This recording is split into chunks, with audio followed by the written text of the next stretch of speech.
All right, perfect. Oh, dude, I can't wait for tonight. This is going to be maybe one of our biggest shows ever. Guys, I just want to ask you right now, hit the share button right now because you're going to forget to hit that share button in a little bit. It's going to be nuts. Welcome to episode 61 of the Drag Drive Repeat show presented by Summit Racing. Y'all, again, huge show planned tonight. We got Zach Slevin on. He is recapping the Cruise and Lose escapades. Y'all, they went through some almost tornadoes, to be honest with you. Pretty crazy experience there. I can't wait to hear that. Cliff, Tulsa Madman Parvin is on to talk about announcing and talk about the circuit event because he was our announcer there. So if you were watching last week, you saw he was making comments. We're going to have him on tonight based on that. So I'm excited to hear his side of it from the tower and all the cool stories he has. And then we're going to finish the show out with John-Paul Franks and Jonathan Stonecipher to talk about naturally aspirated builds and their experience at the circuit. And I want to give a big shout out right here early in the show. I'm wearing the Central Victorian Dragon Drive apparel that Dave Curtis and Nadine sent to us. I want to say thanks to them for sending that all the way from Australia to here. You have a care package that is on the way to you tomorrow. I promise I'm getting it out there. Eric, will you hit that intro button and let's get this thing started, dude? Yeah, let's do it.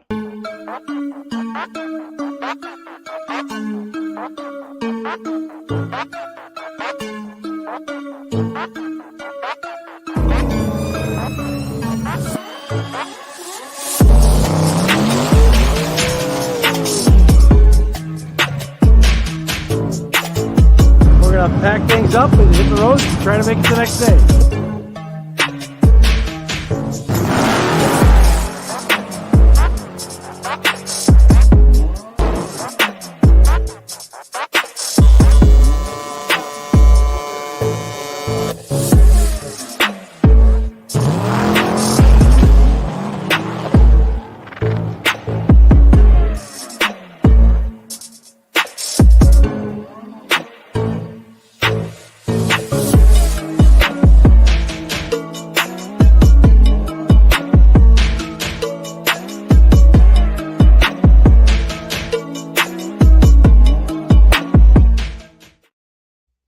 All right, guys. Well, like I said, hit that share button, please, for us as we get in here. Y'all, my name's Mike Narks. I am the host of the Drag Drive Repeat show and news. This episode you're watching now is the show. And for the folks that are listening on the podcast, thank you very much. We've seen a huge bump in the podcast listenership. Thank you so much. You can find us on your favorite podcast app under Drag Drive Repeat. Again, my name is Mike Narks. I just hosted the Circuit Drag and Drive event. We are already working on 2025. I promise it's going to be even crazier. And my co-host, my RHM, Mr. Right Hand Man, Mr. Eric White, introduce yourself. Tell them what you got going on, dude.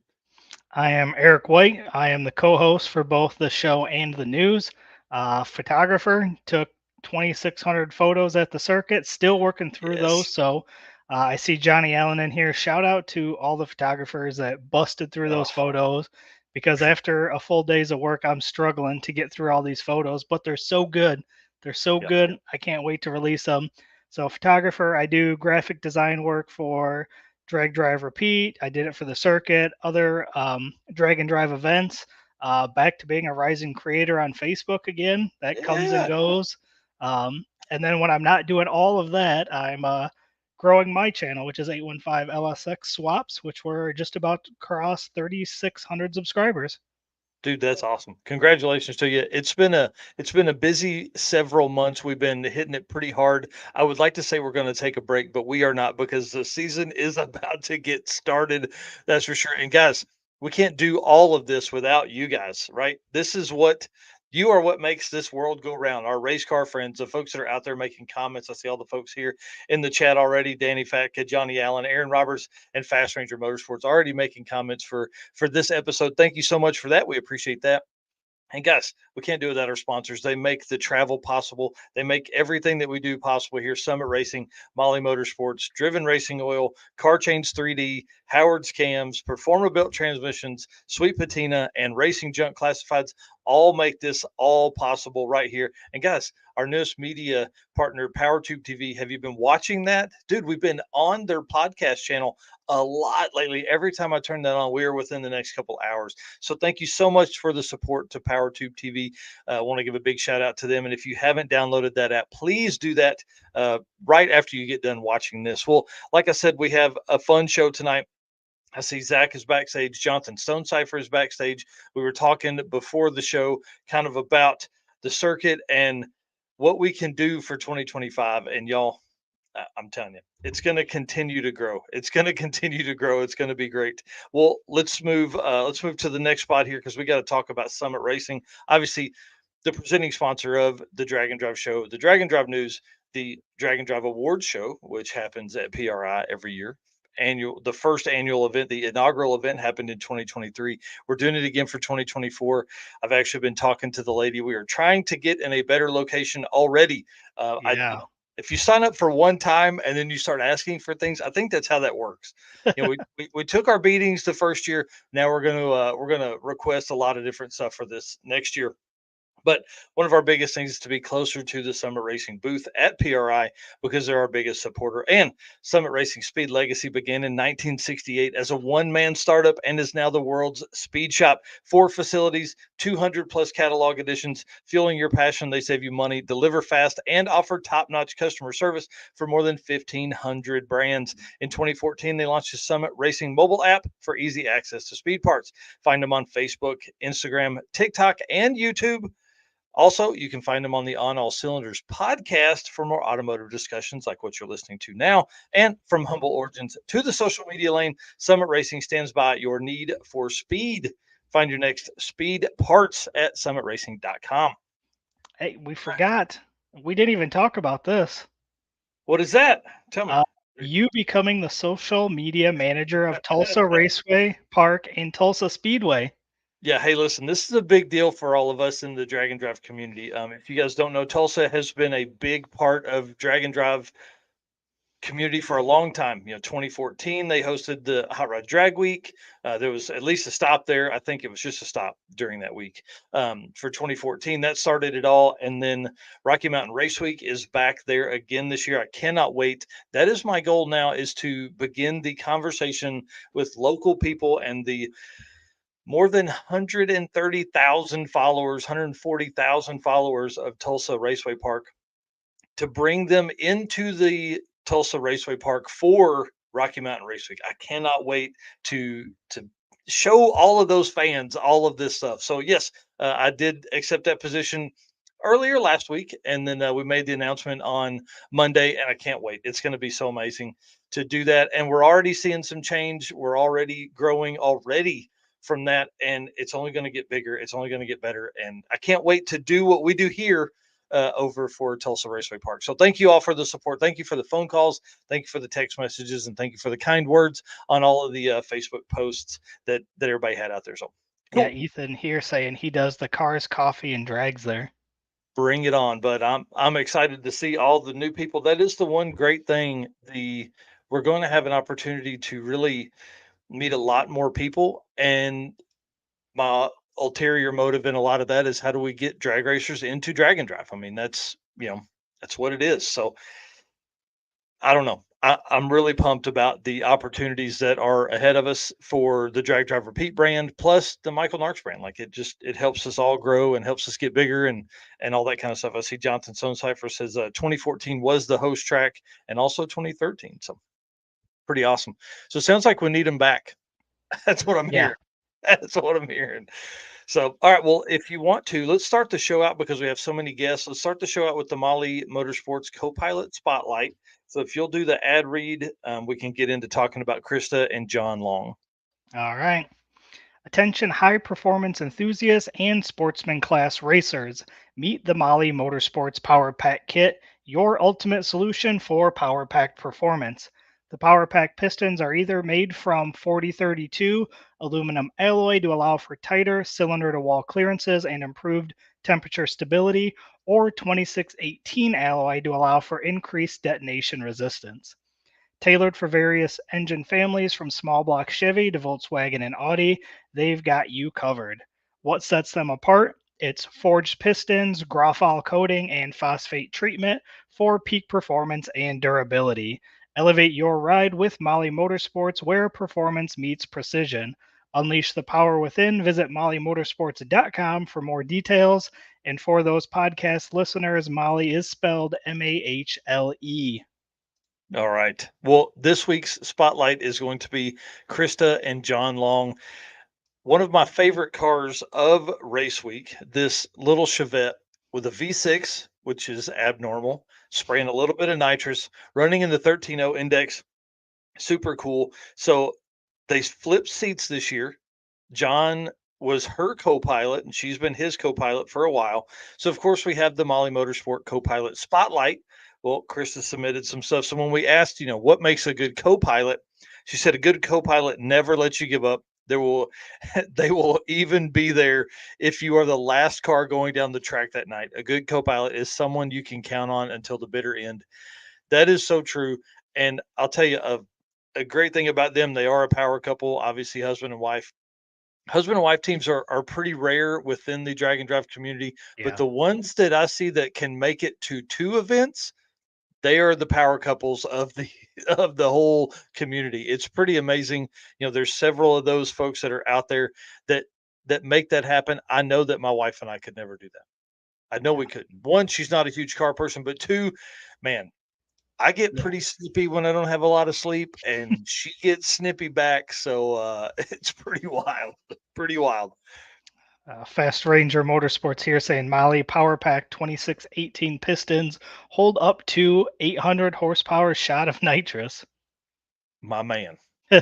My man. I knew he would know. Well, when we asked to tell a funny story about your co-pilot, she said, I had been John's co-pilot previously and tried to explain the navigation isn't as simple as it seems. The first time the roles were reversed, he thought navigating the route was going to be a piece of cake. At the gas station before we headed out on our first stretch of race week's route, John grabbed a Big Red and some chocolate donuts. By the time we got from Thunder Valley to Texas Motorplex, the quarter drink Big Red he was looking forward to was hot and shaken up from the ride, and most of his melted chocolate donuts ended up under the Kirky seat in the car, and we had to fish them out at the track. That's awesome.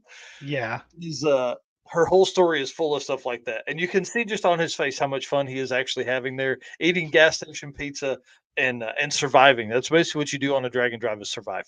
Yeah. I love these co-pilot spotlights to hear stories like that. That was the whole intention of doing this segment was to get cool stories like that, and this is another killer one. So Yeah, that's exactly right. Well, if you would like to submit your own co-pilot spotlight, I'm going to drop the link in the chat, and then it will also be up on the description after we get done with the episode tonight. I see Dave Curtis says the shirt looks great on you. Thank you very much. I fill out a 2X, probably better than I should. So, and then Wendy Martin, let me tell you, it gets interesting being in a car that many days and hours. Wendy and Lewis Martin are one of the power couples of drag and drive events. They simply, oh man, it's amazing the struggles and the victories they've had over the years. It's awesome. They've been on the show in the past, way back before we called it the Drag Drive Repeat show. They were on there discussing all of those kind of, I don't know. I hate to say struggles because it's not really a struggle, but with them, they're a power couple for sure. All right. Well, I just real quick, I just had saw something online today that the interview that I did with you on 815 LSX swaps when you announced Drag Drive Repeat just came up at the end of April.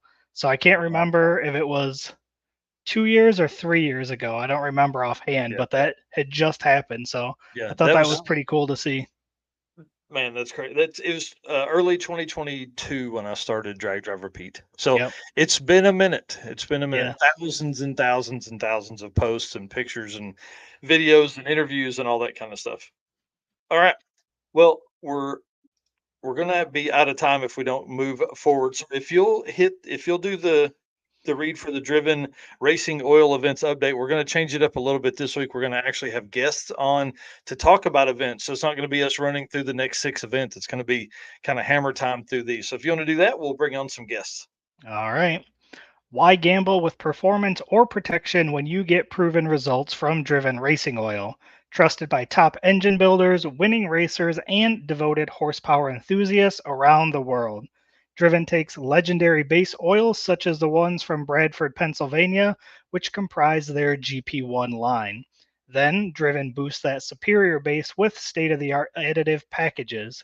Driven's GP1 Nitro 70 not only provides anti wear protection, but can even shield cylinders from washout and fuel dilution caused by using methanol or nitro-based fuels. Learn more about Driven Racing Oil by following them on Facebook and Instagram at Driven Racing Oil or shop now at drivenracingoil.com. That's right. Well, Driven Racing Oil has been a huge part of social media the last few weeks, helping sharing a lot of drag racing coverage and a lot of the drag and drive community. It's been awesome to see all the stuff they've done. So we appreciate them very much. And we're going to bring on Zach Slevin, the one of the promoters and hosts of Cruise and Lose here in just a second. One of the crazy parts that I want to run through a couple of pictures real quick. Look at all these people, dude. It's awesome. Yeah. I can't wait to hear Yeah, how that's many cars were there, how many people were there, and some of the weather they went through, because that's going to be fun. All right, sir, if you're ready, give us a thumbs up. And oh yeah, here we go. All right, we're going to bring in Mr. Zach. Sir, hang on just a second. We'll bring you. There we go. How about that? How are you this evening? Doing great. How are you, fellas? Oh Good. man, dude, I'm excited to have you back on. You were on the show. What's it been? A year and a half ago, 2 years ago, something like that. Yeah, it's probably been around there. Yeah. So you guys put on a heck of an event this last weekend. And I want to, again, give you a huge public shout out here. I know I did that on Facebook making a post, but here in front of everybody, congratulations, dude. You were the only event, I think, that hosted anywhere from Iowa to Texas. Everybody canceled. You guys rocked it out, man. And it was awesome and sad to watch from home. I'll tell you, I was a little heartbroken I didn't go ahead and make the trip. I told the wife Friday morning, I was like, I need to just get in the car and go. I need to go, but I couldn't make myself do it. So I will not make that mistake again. I will be there for 2025 for sure. It was So- a party, man.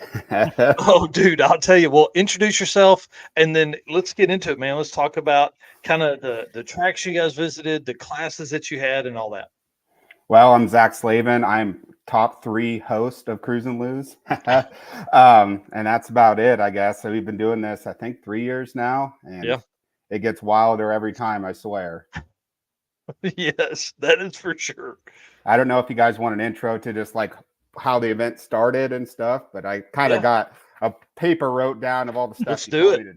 Let's do it. So this event we kind of made on a napkin at a place called Beer 30, which is kind of cool because it's on one of the routes we've taken back, Highway 30, over pizza with my other co-host, Tyler Maggart and Landon Jensen.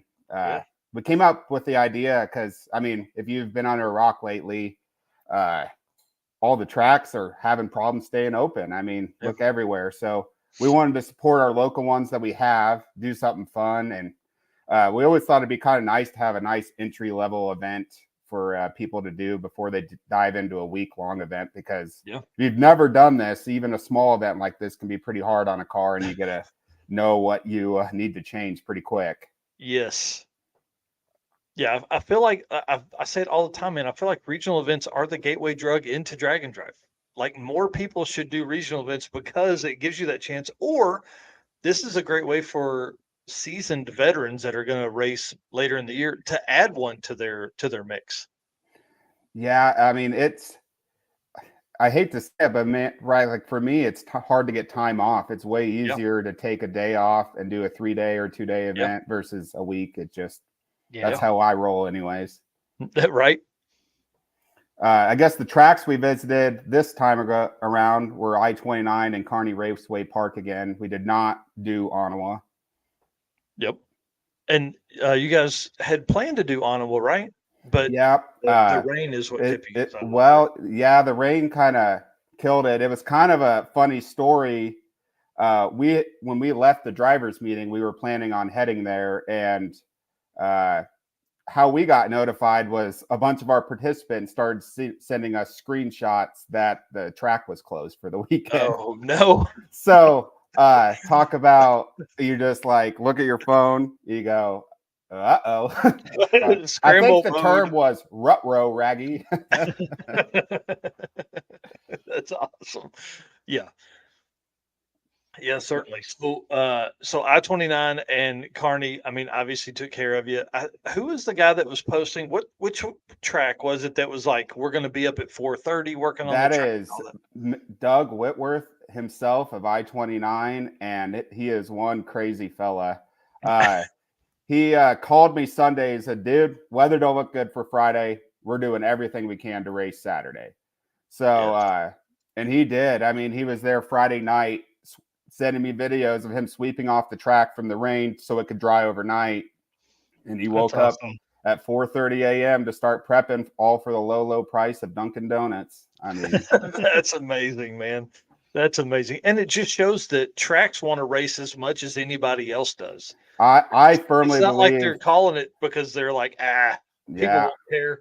I firmly believe that we have some of the best track management in the United States. I mean, these guys are dedicated, and I mean, just the hours they've got to put in for what they do. I mean, I just think a track manager if you can.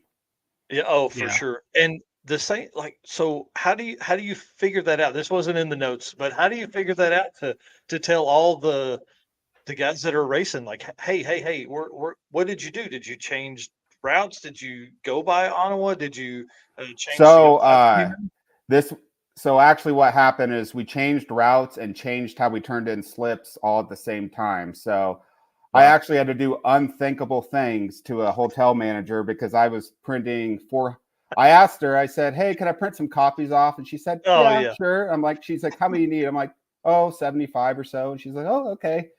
Hit print 490 pages at 11 o'clock at night. Yep. Yeah. That's I'm putting together a program for promoters that things they're not thinking of with drag and drive, and printing is one of those. Because, dude, 490 pages got you through what, one day of routes? Yeah, that was one day of routes. Yeah. Yeah, so we it's kind of a funny story. We just took a route that we had used the first year, which had mistakes on it too. So we're just like, guys, we printed this off. Good luck. Like that's all we could do. So yeah, that's awesome. That's awesome. Well, okay, so we got the tracks. Huge shout out to the track managers. Definitely anytime you're at a track, please say thank you to them. Let's talk about classes, man. What classes did you have? 850 index, 750 index, 650 index, and small tire. Just kind of the way we've always ran it, and it works good. So yeah, and it gives a spot for everybody to be in. I mean, with 8-mile tracks, I feel like that's pretty good. Maybe we'll let something different, but that 750 is kind of a good cutoff with safety requirements. Then 650, and then I feel like if you're faster than 650, turn it up, run small tire. So right. Yeah, I'll agree. Well, I was going to say, if somebody's running borderline 650, but it's a little faster, they probably couldn't have competed in small tire. Yeah. And we're going to talk about that in a second, but yeah. Cool. So then we saw some posts on Facebook about the weather. Tell us a little bit about how crazy that was. So, anyways, it all started with sign up day. Like it was chance of rain. So we didn't really think anything of it. I mean, it is what it is. Rain is rain. And anyways, sign up day was supposed to be on one of our worst days, and it ended up just being sunny and beautiful, no wind, which is very rare in Nebraska. And anyways, we left the track, and then all of a sudden, we were a little bit running late there, and then we sent the which we'll talk about later, the gravel road debacle. And thanks, Mary. Anyways, then we started getting notifications that basically a tornado crossed the route that we're sending these guys on. And the last I checked, that same tornado had went 50 miles or something, causing destruction. And actually a guy on the event, it took out his workplace. He worked at a place with 100 people, and he took it out. And he sent me a picture. He's like, well, I might be unemployed Monday. We'll find out. Dang, that's crazy. That's wild. So we're dealing with that. We found out about tornadoes, the track closing.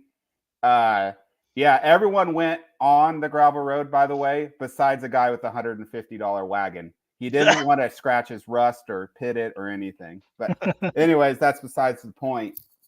But yeah, so the weather was just horrible, but really we timed it perfectly, not by planning it, by pure luck, that no one really had to drive through anything bad. I mean, some of them had to do a little bit of rain, but no wind or hail or anything like that. That's awesome. And basically, with weather, we I-29, they did the rain or whatever there, and they got it clean, and they gave us a window from 8 a.m. and I kicked everybody out at 2 because the weather was going to roll back in by 3 or 4, and everyone pretty much left and didn't really have to get rained on if they left early. And then Kearney wasn't supposed to be good. I mean, I've helped Joe prep tracks. I used to be a volunteer there, and I'm driving there around, driving. I'm like, I'm driving through torrential downpour right now. This feels wrong. We're going racing. What are we doing here? And I mean, Joe was squeeching off standing water at 10 a.m. and we were racing by 12 p.m. with no sun. We had no sun out pretty much until we stopped racing. Dang. Ouch. That makes for a hard track to read for some of these fast cars. I mean, yeah. I mean, it wasn't ideal conditions, but man, these guys, they just worked and gave us the best they could. Well, and the thing about drag and drive is everybody has the same track. Like there's no way around that. Everybody has the same track. Well, let's talk about some of the racer stuff because people love breakdowns. People love success stories. So who some of your favorite racers, some of your favorite stories from the weekend, what are some of those? Well, let me pull up this old paper. I had too many. Yes. So, let's see. First of all, how many cars did you have, I guess? We left with 68, or 68 Nice. showed awesome. up. We had 80 signed. We were sold out. We were sold Yep. out and had a waiting list, and we ran through the waiting list because the weather didn't look the best. But yeah. That's So, awesome. Is that your biggest event yet with that? Or I'd have to look. I'm pretty sure it is, though. Yeah. Yeah, I was gonna say that. I think from last year when you were here, I think that was. I think we're in the high did that 50s. last I year. want to say 59 last year or so. I think so. That's awesome, man. Congratulations. Oh, thank you. So one of our racers named Chad Bartling, he's actually our local track announcer. He had a nitrous backfire in the burnout box, or it might have been staging. I can't remember. And there's actually a video we have of on our drone. But nitrous backfire started the whole underside of his car on fire. Oh, and wow. Anyways, we backed it out of the staging lanes and popped the hood, and I'm like, well, nothing's really burnt to a crisp. I mean, it's definitely been heated up, but I think you're all right. And the track manager comes by, looks at him, he said, you just had a nitrous backfire, dude. Fire that up, drive it back. So we unplugged the math, and he drove it. He made 2 passes there and drove back. I mean, that's awesome. Nice. Let me see. I got some other ones here. A guy named Jason Dewitt, he had a stick shift S550, and he had changed more axles than I changed underwear that weekend. Pretty sure he sold every parts store in the Tri-Cities out of axles. I was going to put that picture in here, but I didn't feel like maybe it was that nice.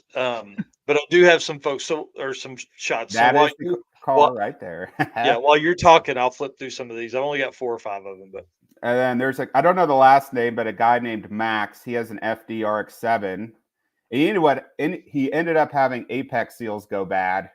And he was the last person at the track. We were packing up, and the rain was coming in with possible hail. So we ended up basically throwing everything to the front of our event trailer and packing this FD RX-7 in our event trailer and trailered him home. But he thought we were doing it as a favor. But one of our event promoters, Tyler Maggart, just tried lowballing him the whole time on the FD RX-7 the whole way to his house. Trying to own it. This is how, basically every 30 seconds, I will own this car. I will own this car. I will own this car. So that's like the dude's just in the back seat having to just take it. Oh, yeah. He's it's not for sale. Yeah. The guy named Nick Lawson, the guy that won our small tire, he sent us a video because he was one of the guys that stayed late and had to go through rain. He sent us a video mopping out water in the floor of his car that was like an inch or two deep. I mean, just Holy putting cow. shirts in his car, rigging them out, and packing them. I thought that was pretty funny. Tyler, Everything is for sale. Yeah.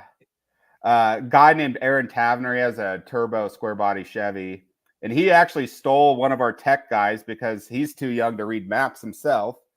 And anyways, we're at I-29, and he ran a like basically perfect pass. First pass was a 751. Next Wow. pass was an 850. I don't know if it spun or something. He got out of his truck pretty aggressively for some reason and shattered his window, so he couldn't race anymore when he slammed the door. So he had to go home and repair that. So I don't know. That's awesome. That's kind of what I have for racer stories. Oh, never mind. Our 750 winner. So we did this thing called wild card when we got rid of our third track. So you had to turn in 3 slips, and it does not matter which track you turned in 2 from. And if you bested your previous night, you could turn in. You could take your wild card out and swap it for another pass if you had 2 better or something. Okay. It was just something we came up on the fly with. But anyways, our 750 winner only got 1 slip, so I gave him a 10-0 for his wild card, and we ended up graying out all the slips people turned in to keep it interesting. They just got to see the averages. Well, this guy was dead last because no one knew he had a fire pass the first pass. So, anyways, the next day he had 2 fire passes, won the class. So it was kind of funny. Awesome. I mean, went from dead bottom of the board to up top, which if you're in drag and drive stuff, that doesn't happen. No, not at all. That's cool. I think that's probably perfect to lead us into the class winners, right? Oh, yep. I can lead us into the class winners. So Nick Lawson. Eric was going to say something. I apologize. Okay, I was just gonna pull up Tyler's comment. He's saying Kyle Calkins tried running I-29 out of paper in the time slip box. Did he make a ton of passes? Yeah, that Kyle Calkins is ultra competitive. He will make passes during an index race until he has a 7.500, and he did it. He did that to get 2 slips that said that. So really? I mean, he was just back and forth. I mean. Yeah. Do you know how many passes he may have made 15 passes or something. I mean, wow. I mean, people got a lot of passes. I mean, that's great. If they didn't hit their number, they weren't hitting it. They weren't trying hard enough. Yeah, they were running the cars out of the gas or something. But gotcha. All right, yeah, let's go ahead and let's jump into the class winner stuff then. All right. Well, we'll go start from small tire. It's Nick Lawson out of Kansas. He's won last year also. And he runs a Camaro he bought when he was 14. And it's got a 416 LS with twin Force Performance 7875s, the TH400 E85, and a Holley ECU. So that's awesome.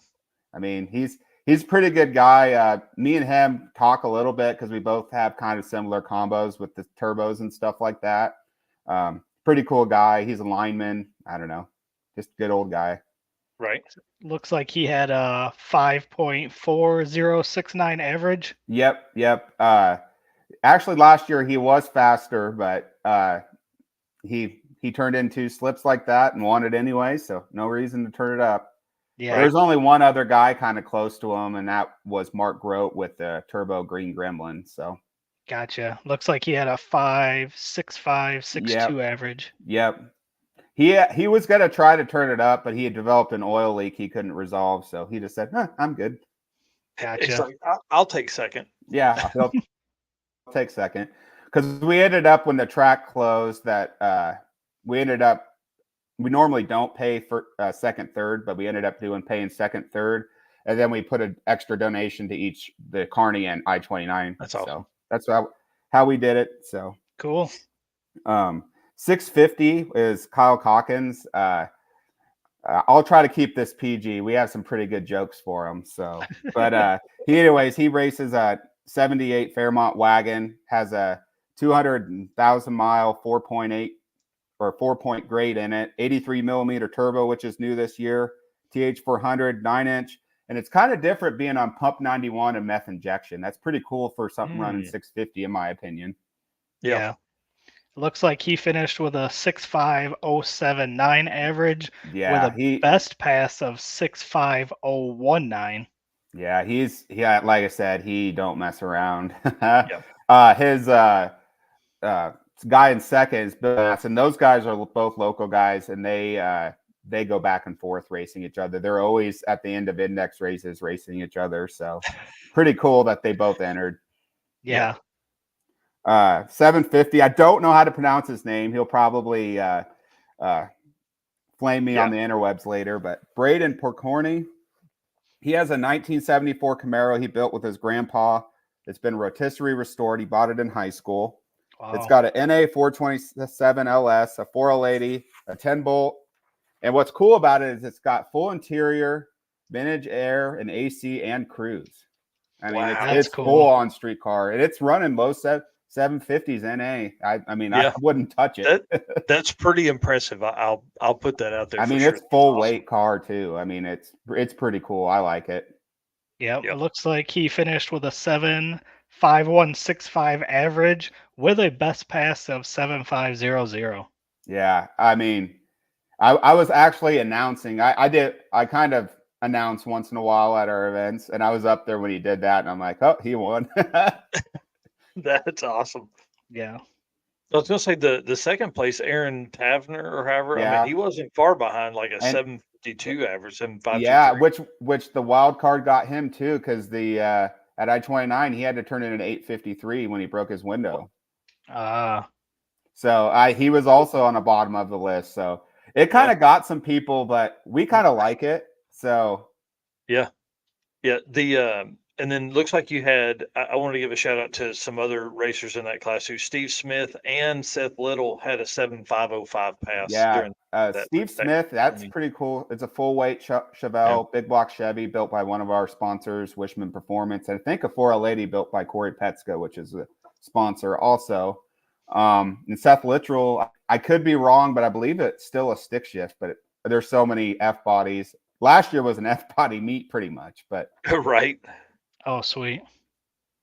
He's actually, Seth is starting a little racing series with cruises called Lenoma Street Series, I believe. So it's pretty cool. The local events. And then for 850, we had a 2000 Camaro for Ray Zadro, and it's a Cam Dellis 1 TH400 and Hollow, pretty simple, generic setup.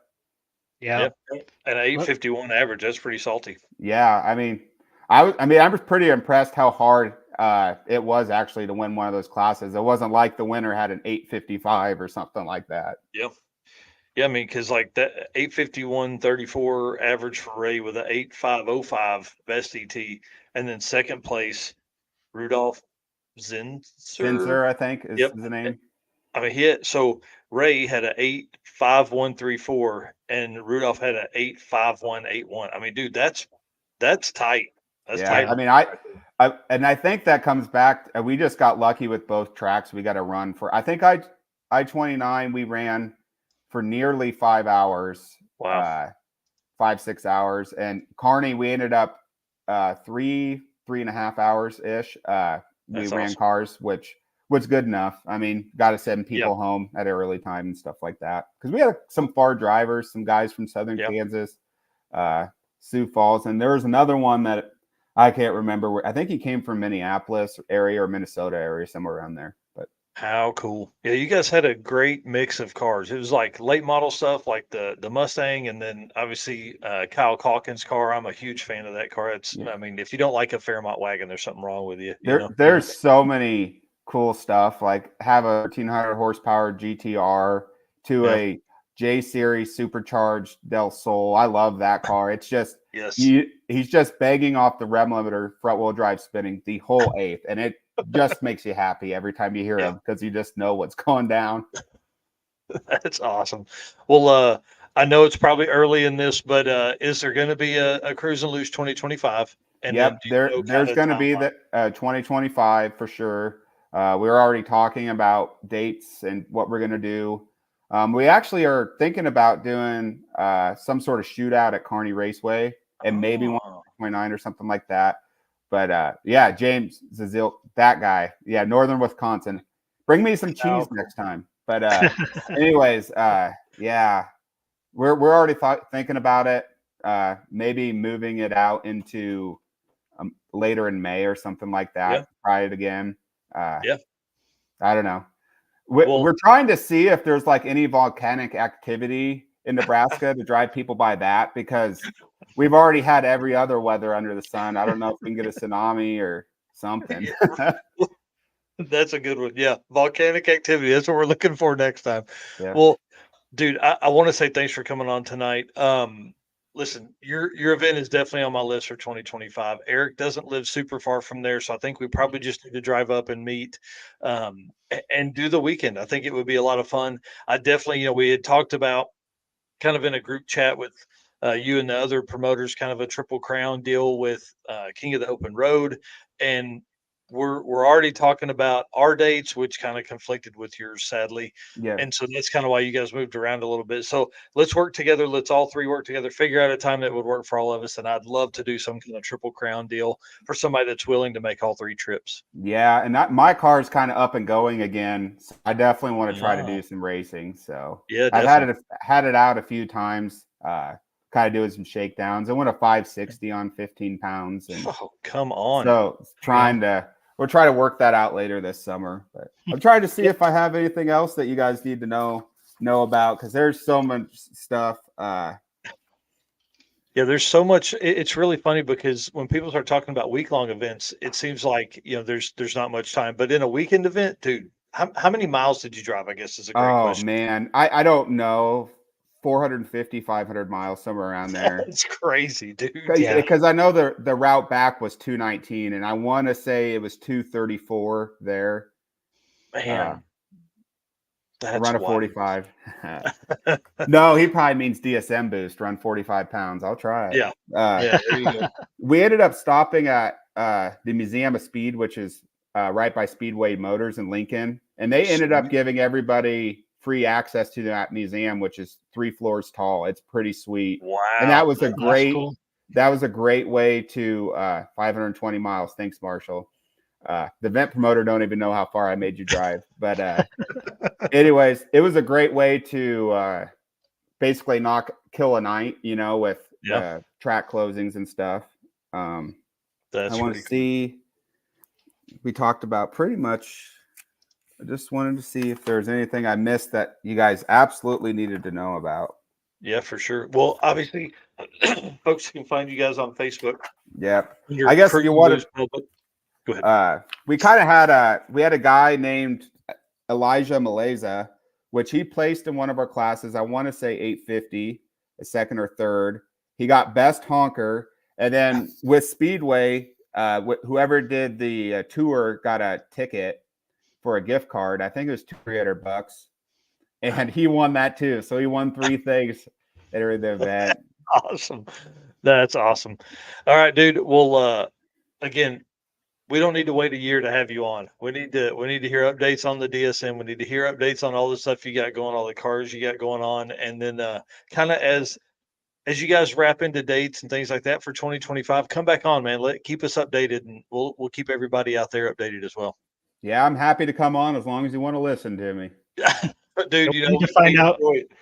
We need to find out if Tyler gets the RX-7. Yeah, that if Tyler gets an RX-7 and I go a 4 this summer, we'll come back on. Yeah, there we go. Just if either one of those happens, come back on. Okay. We'll talk about it. All right, dude. Thank you so much, man. I appreciate you. All right, thanks for having me, fellas. Yep, thanks. See you. How fun, dude. I'm telling you, we got to make that event next year. Cruise and Lose 25. We're putting it on the schedule already. It's crazy when we start putting stuff out. Like, we're putting things on the schedule a year in advance.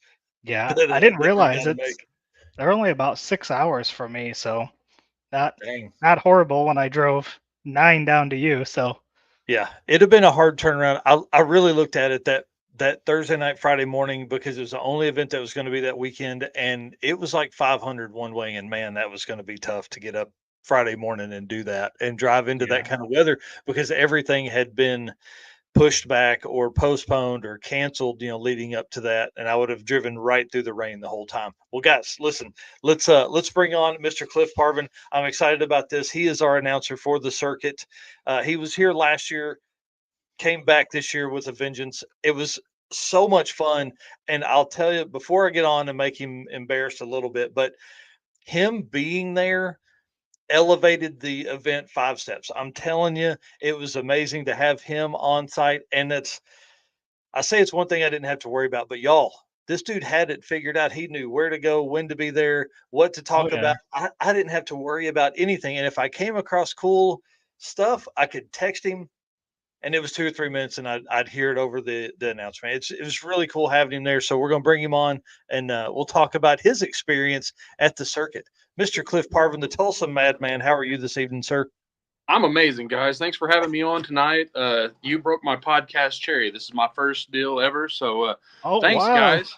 I appreciate No way, dude. Yeah. As all the stuff you've done over the years, I can't believe this is the first podcast you've been on. Yeah, no, so it's a great pleasure and a great honor to be on you guys' podcast first. Y'all put on a great event, one of my special types of events. I love street cars and streetcar accessories, and obviously Drag and Drive plays into that well. And your event is about the right length. I mean, it's not enough to just completely beat you to death, but it's good enough to get your feet wet and understand what it's all about. So thanks for putting on that great event, and thanks for having me for the second year in a row back for your show. And you say you made it easy for me. You got the list of things together that I needed. Your prep work on the front side made it easier to do my job, and I appreciate that, man. That's great to hear. And it will only get better as time goes on. It will only get better, I promise. Oh, as it did already. You know, the first year I was kind of a stranger in a strange land. I mean, I knew some of the people and some of the stuff, but the second year it jumped in, and it was an amazing event, and some really cool cars and cool people. Some of my favorite people on the planet, Jonathan Stonecipher, obviously, a big player in this deal. So it was a great year or a great event this year, and I definitely look forward to next year already. Yep. Oh yeah, dude. You're signed up for next year on my side for sure. Well, I appreciate it, man. I really do. That's awesome. Well, let's talk about who you are and what you do, and then let's get into kind of the circuit and some other stuff. So introduce yourself, tell everybody what's going on. Well, I'm the Tulsa Madman, Cliff Parvin. If you're playing along on Facebook, Bill Caps now, thanks to Meta. Long story on that deal, but I grew up pushing a Volkswagen, driving a mini truck, wanting a Mustang in the salvage yard, and I'm a car guy through and through. There really wasn't another path for me to do anything but hang out around racetracks and do race car stuff with my race car friends. I started at Tulsa Raceway. I started at Tulsa Raceway Park. If anybody remembers Denise there, one night I didn't want to work at a racetrack, but the Throwdown in T-Town was coming up, and she was like, Cliffy, I need a spotter. So I started as a spotter at Tulsa Raceway Park, just kind of volunteering, worked my way into tech, water box, then the starting, and our midnight drag announcer, Chris Wooten, rest in peace, sir, decided he was too old for the job. And so he stepped down, and it sat open for a few weeks, a month maybe. And everybody there was like, hey, you're kind of smart aleck, and you like cars, and cars, and people, and this is kind of your deal. Well, I stepped up to the plate, and the rest was kind of history on the announcing deal. Yeah. And I asked Chris, I said, after I'd been doing it a few weeks, I said, how old are you, Chris? And he was actually a month older than me. That was it. So he was too old for the job, and I was just right for the job. And I had a blast doing that. I did it for several years, promoted that show.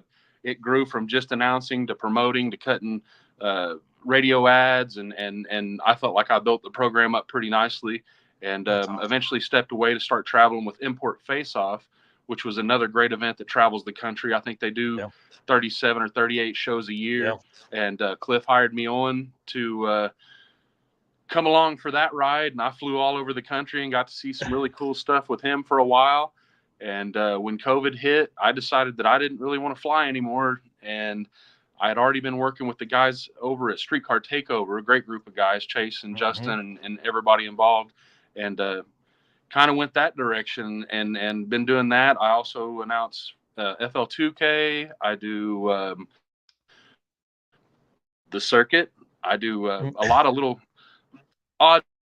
That's with Adam Dory last year. That was a great show, and I got to know him a little bit better. Funny story. I've followed Drag and Drive forever, obviously, and one year his deal was coming through, and I was like, man, yeah, I'll get up in the tower and I'll help you out. And I am one of the most unprofessional professionals out there. Like I say the quiet part out loud. I really don't keep stats. I'm horrible with names. I show up and I like to party, and then I blow out like a warm summer breeze. Well, I walked into Adam's tower and he's up there on his spreadsheet and he's doing all these times and entering things in and announcing. And I was instantly mind blown. And I was like, well, you have this, sir. You've got this locked down. I'll just go watch some drag racing. So, but getting to meet him down there at the Mod Nats and working with him some, I look forward to doing that again. But yeah, I travel the country and try to announce drag racing, and I have a good time at it. I do it with my wife, Nikki Baker. We do it in the Spark Force One. Like I said, we quit flying during COVID. That enabled her to jump in the passenger seat, come along for the ride. She loves this stuff just as much as I do. I met her at a drag strip. She thought she would get a job out there and get to see some drag racing. Well, they put her in the concession stand, and well, anybody that's ever worked in the concession stand, you can't see anything, you can't hear anything, you can't be a part of anything. But now she gets to travel the country and hang out, and she is my right hand, just like Melissa is yours. The unsung heroes that take all the notes and do all the things and keep the wheels greased up and moving along. So I'm grateful for her, and I'm even more grateful that she's got to come along for the ride since 2020 and sit in that passenger seat and enjoy all the places and things we've done. That's awesome. Yeah, that's pretty cool. Well, let's talk about second year to announce. I want to hear like favorite cars. I want to hear some favorite racer stories, all that kind of stuff. Boy, the Prospector, Bob's little Chrysler deal, that thing is about as cool as the other side of the pillow, man. It's got all the lace work. I also do custom paint work. I forgot to mention that, but I do a lot of the airbrush headlights and stuff. And when I walked on the scene and saw that thing with the tinted plexiglass and the lace and all the lettering and the gold leaf, and it was right in my wheelhouse, and it pops monster wheelies. One is class. That was probably hands down my favorite ride. It really checked all the boxes. The little 57 wagon that was just kind of grungy, that had the blower and the stick shift and the small block. Yes. That thing was sick. I mean, that's the little handyman getting things done, on a drag and drive and family unit. It's pretty cool. Yeah, and what's really cool about that rig is they tow their front engine dragster with that car to the track. Like, they're the coolest couple I know, man. That's why I was in the tower with Carl at Mocan. I was like, yeah, that thing's like straight out of like 1969. He's like, more than you know, man, more than you know. So he told some of those stories, and that just made it even cooler for me. Yeah. I've always kind of liked the gasser stuff and the front engine dragsters, and to me, it was a time when people really didn't know how to go fast. There wasn't a recipe. There wasn't it was trial and error, make your own parts, do your own thing. And that's why I like that type of stuff. It's also why I like the Honda cars and the import face-off, is those kids were given a car that there was no conventional wisdom on how to make them fast, and they figured out how to make them fast, and they made their own parts, and they done it. To me, it was kind of a rebirth of hot rodding. Yeah, Pat, your Busa is pretty cool, but I'm a Grom guy. I've still got one. But yeah, talk about Iron Man, seeing him chime in there.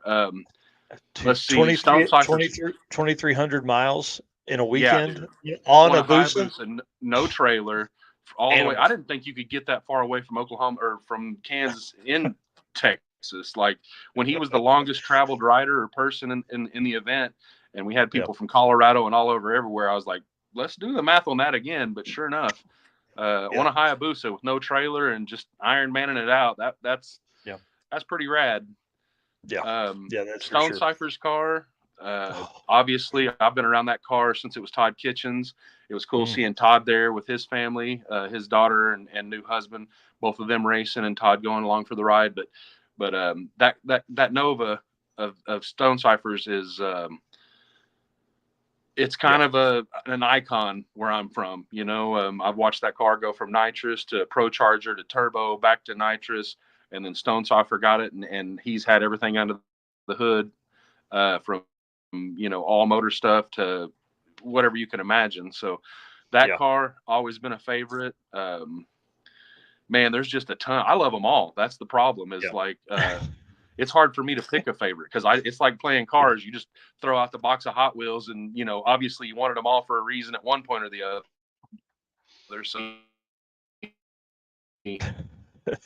That's right. That's right. Well, let's talk about some. Oh, there we go.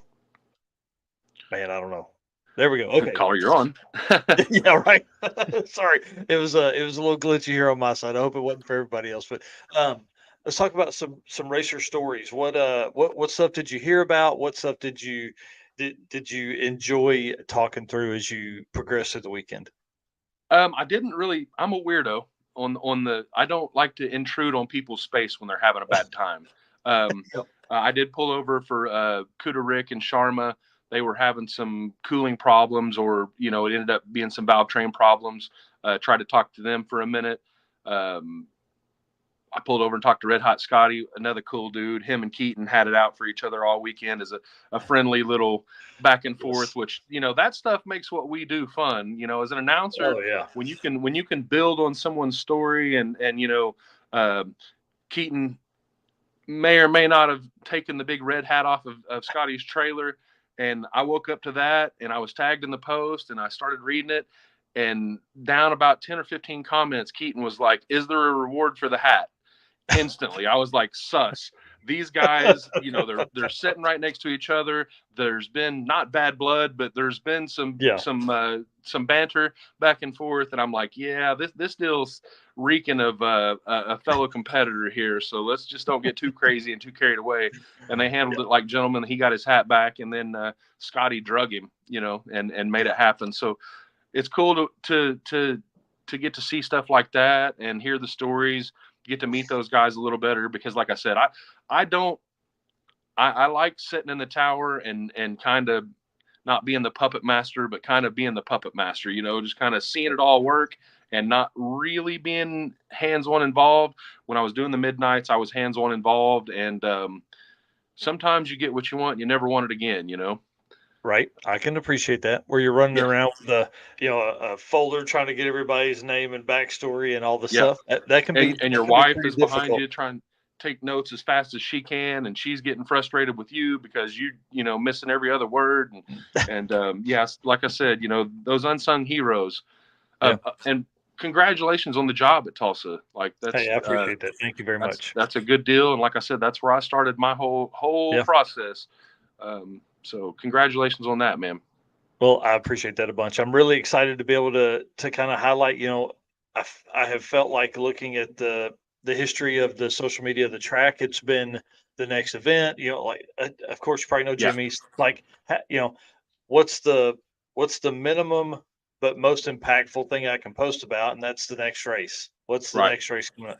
So it's going to be great to be able to kind of do what we do here at Drag Drive Repeat for all of the other drag racers that are over there. Yeah, they definitely need someone to step in there and give it a passion or something. When I left, I felt I offered that, and but I wanted to move on to bigger and better things and try what I've done. And like I said, it's afforded me to travel the country and do what I love. So it's good to see somebody that'll step in there. And not that there hasn't been people in between, then and now, but I look forward to what you do with it and making it happen for you. I know you have the passion for what we do because if you didn't, you would have quit a long time ago because it's not an easy job. It sometimes it takes everything you have just to do what we do. And I'll say that for sure. Yeah, sometimes there's a moment where you're like, do I really want it this bad? Oh, I mean, I'll get in the car, and even after a good show, I'll quit 3 times on the way home. I never want to do this again. That was crazy. Did you, and Nikki's like, yep, all right, okay, cool. And the next thing you know, we're headed down the road to the next deal. We've had 2 streetcar takeovers rain out I was supposed to go to Bristol, Tennessee this weekend. 88% chance of rain there and storms all the way there and all the way back. And those guys made the right call. And then, we had the Kansas City party postponed until next weekend, so we get to go up there and hang out and party with those guys at that brand new Flying H drag strip up there in Kansas City, Missouri.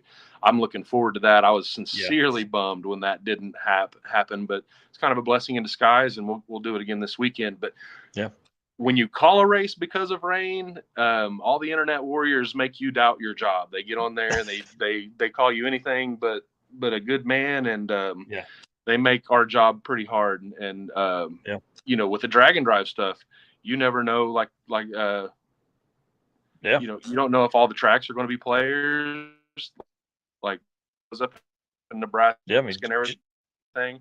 I'm glad those guys got their show off, and got to do, because rooms get rented, that ball gets set in motion. And a lot of people don't understand that there's sometimes tens of thousands of dollars that have already exchanged hands and have already done things that can't be, taken back. And when you have to make that tough call and say that, well, it's raining, we can't drag race in rain, you get chastised sometimes. So everybody that does what you do and what we do, hats off to you guys. And with the passion, I'm sure you'll bring something back to Tulsa Raceway Park. You'll help further Tulsa Raceway Park and in their plight, and get them back to good, hopefully. I'm excited to have this opportunity and just continue to push. Yeah, and it's a new exciting endeavor. You never know, where you're going or what you're doing a lot of times in this stuff. And like, my schedule is open at the end of the year, or the first of the year. I know that I have Streetcar Takeover. I know I have Circuit Drag and Drive. I know have FL2K. But past that, I leave my schedule pretty wide open, and I play it by ear. And if somebody give me a month or two in advance, and it's a pretty cool show that I like, that I can get behind, I will definitely do it. And that's how I get most of my jobs. I'm not huge into pro mods and all that stuff, but I've been there and done that, and I've done some bracket races, some big bracket races. I've done all that stuff, but really I do it for a good time. And really the street cars and stuff like that, that's my favorite. And that's why you'll always find me at events like yours. Ice Cream Cruise, there's another great show at I-29 that I do. So Ozark was a new track for you. What'd you think about Ozark? I loved it, man. That place has so much history with Street Machine Nationals, and oddly enough, that track was the only track. I went to Salisaw Outlaw, and that track, and those were the only two tracks that I've actually paid at the front gate and went in to watch a drag race at. And I did that a few years ago because I was invited by Sean Melton, Urban Hillbilly, and we went up there and hung out and watched a pretty good little small tire race with him. But this time I got to go back and unlock that bucket list, got to get in the tower and call some action, and that's always fun. It's the little things like that make all this stuff, worthwhile to me. Like, it's not always the biggest, baddest corporate track. I've been in, Z-Max, I've been in Vegas, a lot of times I like those little tracks with the feeling and the vibe, whatever you want to call it. That makes it worthwhile, and that place definitely has it. I hope that I can work with them in the future on some of their cool events and stuff that they put on. That'd be pretty cool. And like I said, Salisaw, that place had a whole vibe. And I missed that track. It's coming back, so keep your eyes open for that if you don't already know. And places like that, I describe them as where a kid can be a kid, and that's what I like. The people in the pits, they ain't afraid to talk to you. They're not afraid to move around and make friends, and share a part, or maybe get into a fist fight. You never really know. But I like those kinds of places, and I look forward to going back, man. I hope that I have a lot more opportunities up there, and maybe your event opened that door. That'd be awesome. That'd be awesome. It'd be well deserved for sure. Yeah, the good group of people up there for sure. They kept cars. Well, every track we went to, they kept cars in the water box. I mean, it was humping and bumping, man. They knew what we had to do. We had cars make 27 runs, 23 runs, you know, and they moved them through and they got it done. Love to see a well-oiled track like that, just hustling and getting things done. Yeah, one thing that Brad did say, Brad and I think and Kevin both at Ozark, it was Kevin. Sorry, at the end of the day, when we were settling up, and so he was like, "This event just ran so smooth." Yeah, He's like, everybody knew kind of where they needed to be. They listened to Cliff. He's like, it was just so smooth. It was great, and I can't give a shout out enough to everybody that was at the event that listened to all of your announcements and talking about that stuff and just made it. Wow, it was pretty cool. No, y'all have a great group of racers. That core group that you have, what did we end up having? 180, I think, this year. Was 161? Yep, 161 by the end of the day. You know, that core group of racers and that amount of people really make it special. You can grow it to 200, 300, 800, but really, you know, at what point does the juice not worth the squeeze, you know? And, you know, having the people that you like around you, doing the things that you love, you know, people that can go to Chicken Annie's and all sit under the same roof. I had some serious Cannonball Run vibes. You know, you walk in the wood paneling, you know, I could hear him tuning the Tropicana car outside, you know, Mel Tillis. And I just had those feels when I walked in that place. And it was great to have us back for the second year in a row and knowing that we're a handful and serving up some of the best chicken that I've ever had. So big shout out to Chicken Annie's and the vibe that they put off. Like everything was just smooth. Everything was fun. Everything was, you know, just the right amount of smack talk. I got to see that sexy beast Jungle Fro. Like, I mean, just there was just so much that went on that, you know, it makes that event, you know, and if you wasn't there, you're watching this, you're definitely wondering what we're talking about. And I can assure you it was a good time. Like, well, and again, big shout out to Laramie here in Fro for doing that. Dude raised almost $1,000. Yeah, dude, insane he for dressing up like Jungle Pam. I mean, that's what I don't think people understand that are out in the world that didn't attend the circuit. Like when they see those pictures, they're like, what the heck kind of goofy shit is that? But man, I'm telling you, that dude to put that on, big heart to do that with. And then we just walked around and I mean, I made people dig in their wallets. I was like, I'm not leaving your car until you get that wallet out.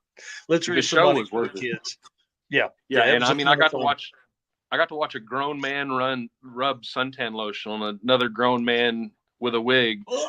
You know, that was worth its weight in gold right there, boys and girls. Yeah. He only raised $1,000. Yeah, that should have been 1,000 right there. No doubt. That's awesome.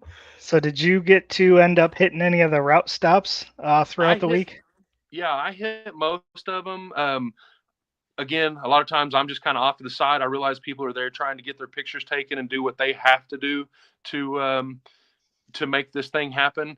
I have a nice camera. I should have packed it. Like I went out and spent a bunch of money on a camera several years ago, and I took some great pictures with it. But I get caught up in the moment. Like I'm not a great capture of memories. Like to me, they just all go in my mind, and I have a good time. So yeah, we got to hit most of it, and driving down old 66. That's been my jam since I was a little kid. Dad always wanted to own property on 66. Like to me, that's, you know, the United States, our mother road, our main street, you know, and that made a lot of it worthwhile. Going to Branson and riding the go-karts and having 80 pizzas that were devoured in about 80 seconds, you know. That was great. That brought back childhood memories. We used to go there every year for our summer vacation, you know, and so the memories and all the stuff that went on, it definitely checked all the boxes, man. It was my wheelhouse. Y'all put together a great event. Some of the places we stayed, you know, there's Nikki right there. She's, like I said, my right-hand man. I had a great event, man. And thank you. Yeah, it does all the things. And I want to encourage, you know, more people to get involved. but I don't want it to get so big that it loses that feel, and if it does, we need to strive to make it have that feel with more people. And there's a lot of other great people that hold drag and drives that still do that. But when it starts getting that corporate feel and that funky, you can find an edge on it and you can't really taste the passion anymore. It's time to relook, and your deal was perfect. Well, I appreciate that for sure. We spent a lot of time. I mean, Eric and I talked about it daily for 9 months solid. Just 9 months.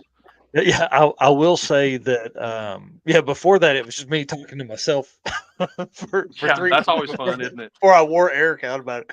I will say that, and this isn't, I haven't made this big public yet, but we will be keeping it around 150 cars for 2025 for sure. Just because I feel like that's a number that everybody has an opportunity with 2 passes per day. Yep. It would have been pretty tough to get 200 cars into the 4-hour window that we had on Sunday. And I kind of want to keep that kind of time frame. So, 150 cars for 2025 for sure. We'll look at 2026 as we get close to 2025. And the road weaker type people, that just want to come along and get a feel for it. And if at the end of the day, possibly there is time for them to get a run, maybe because there is that lull, like at Ozark, where we had 7 cars going ahead and finishing out their passes.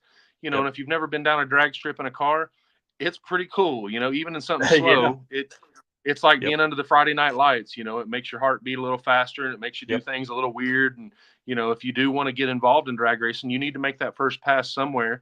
And, maybe involve some road weekers or that. We that are type of stuff, certainly adding. We're definitely adding a road week kind of deal. The biggest thing we didn't add it with this year is probably too much knowledge, but the reason we didn't add it this year is because I couldn't figure out in time, by the time I'd made the decision to add that I want to have parking. I want to have all the specialty stuff that goes along with that, meals, special shirts, all that kind of stuff. I wouldn't have had time to get that put together before the 2024 event. So we will definitely have that worked out for 2025. I'm already excited about that. That's because that's kind of like, that's my jam, is taking care of those folks.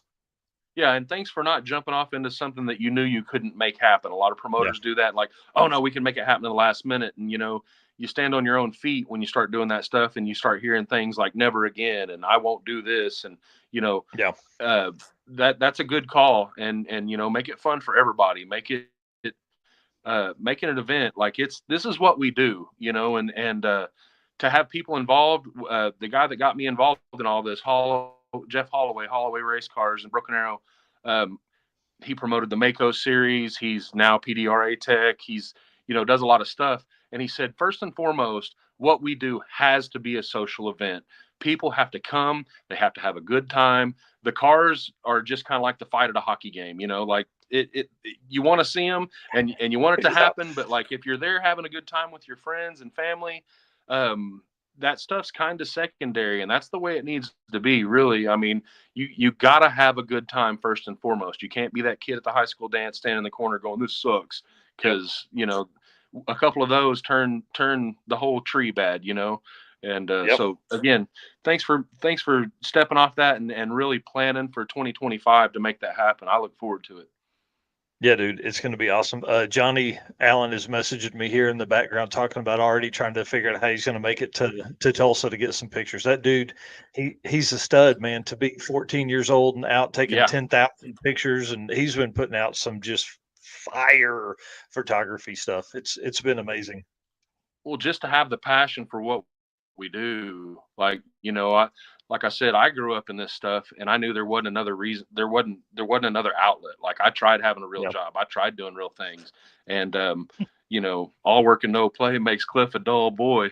So just to see somebody that's that young to have the passion and want to get out there and capture some images and look at things from a different perspective. Maybe he's shooting things that other people are not. The media coverage at your event was second to none. Of course, Chris Story, my boy, holding it down, like, and he sees things and captures images that, they're just like you're there. Eric, you did a great job. Everybody there did an amazing job, and it's cool to see everybody's take on it, because everybody's take is just a little bit different. They might be standing on the same side of the track, the same wall, but what they see and what they capture, is, all individuals, and without media, what we do, people wouldn't see this. We live in a great time now where they can take their pictures and put them on their page. Then they get shared to their media page. Then they get shared to your page. And that's worth its weight in gold. You can't pay enough for that. And a lot of these guys are volunteering. They're trying to share picture packages, sell picture packages. So if you've got a great shot that one of these guys or gals took this weekend or a couple weekends ago, reach out to them, buy a picture. I know they're not buying film like they used to, but they definitely take their time, and they try to share what we do. So, take your time and go check them out and buy a picture, Yeah. And I see all the photographers in here making comments. Eric rented a minivan this year. We are going to work out some way that if folks wanted to ride with us, that they could. We're going to work out some kind of media deal. That was kind of my plan going in. Tim Gorley of GoFast is really the only one that took us up on it. But moving forward, that is a plan. Like if we got to have 2 or 3 vans to run people around and get those roller shots and stuff like that, we're going to do that. So. No, and those rollers. If we got to run to like 1 or 2 route stops and bring them back to their car, we're going to figure that out too. We're going to have some. This year was a huge learning experience. It was amazing to have that many people there, and now I know what we need to do. We need to get those people in cars so they can get those shots, and then but they got to get back to their car too. So. Yeah, those rollers only happen on drag and drive style events. You can't get that anywhere else in the world. People get out and drive their cars, and they want that documented. They wanted that. Yeah. And boy, you had a great team.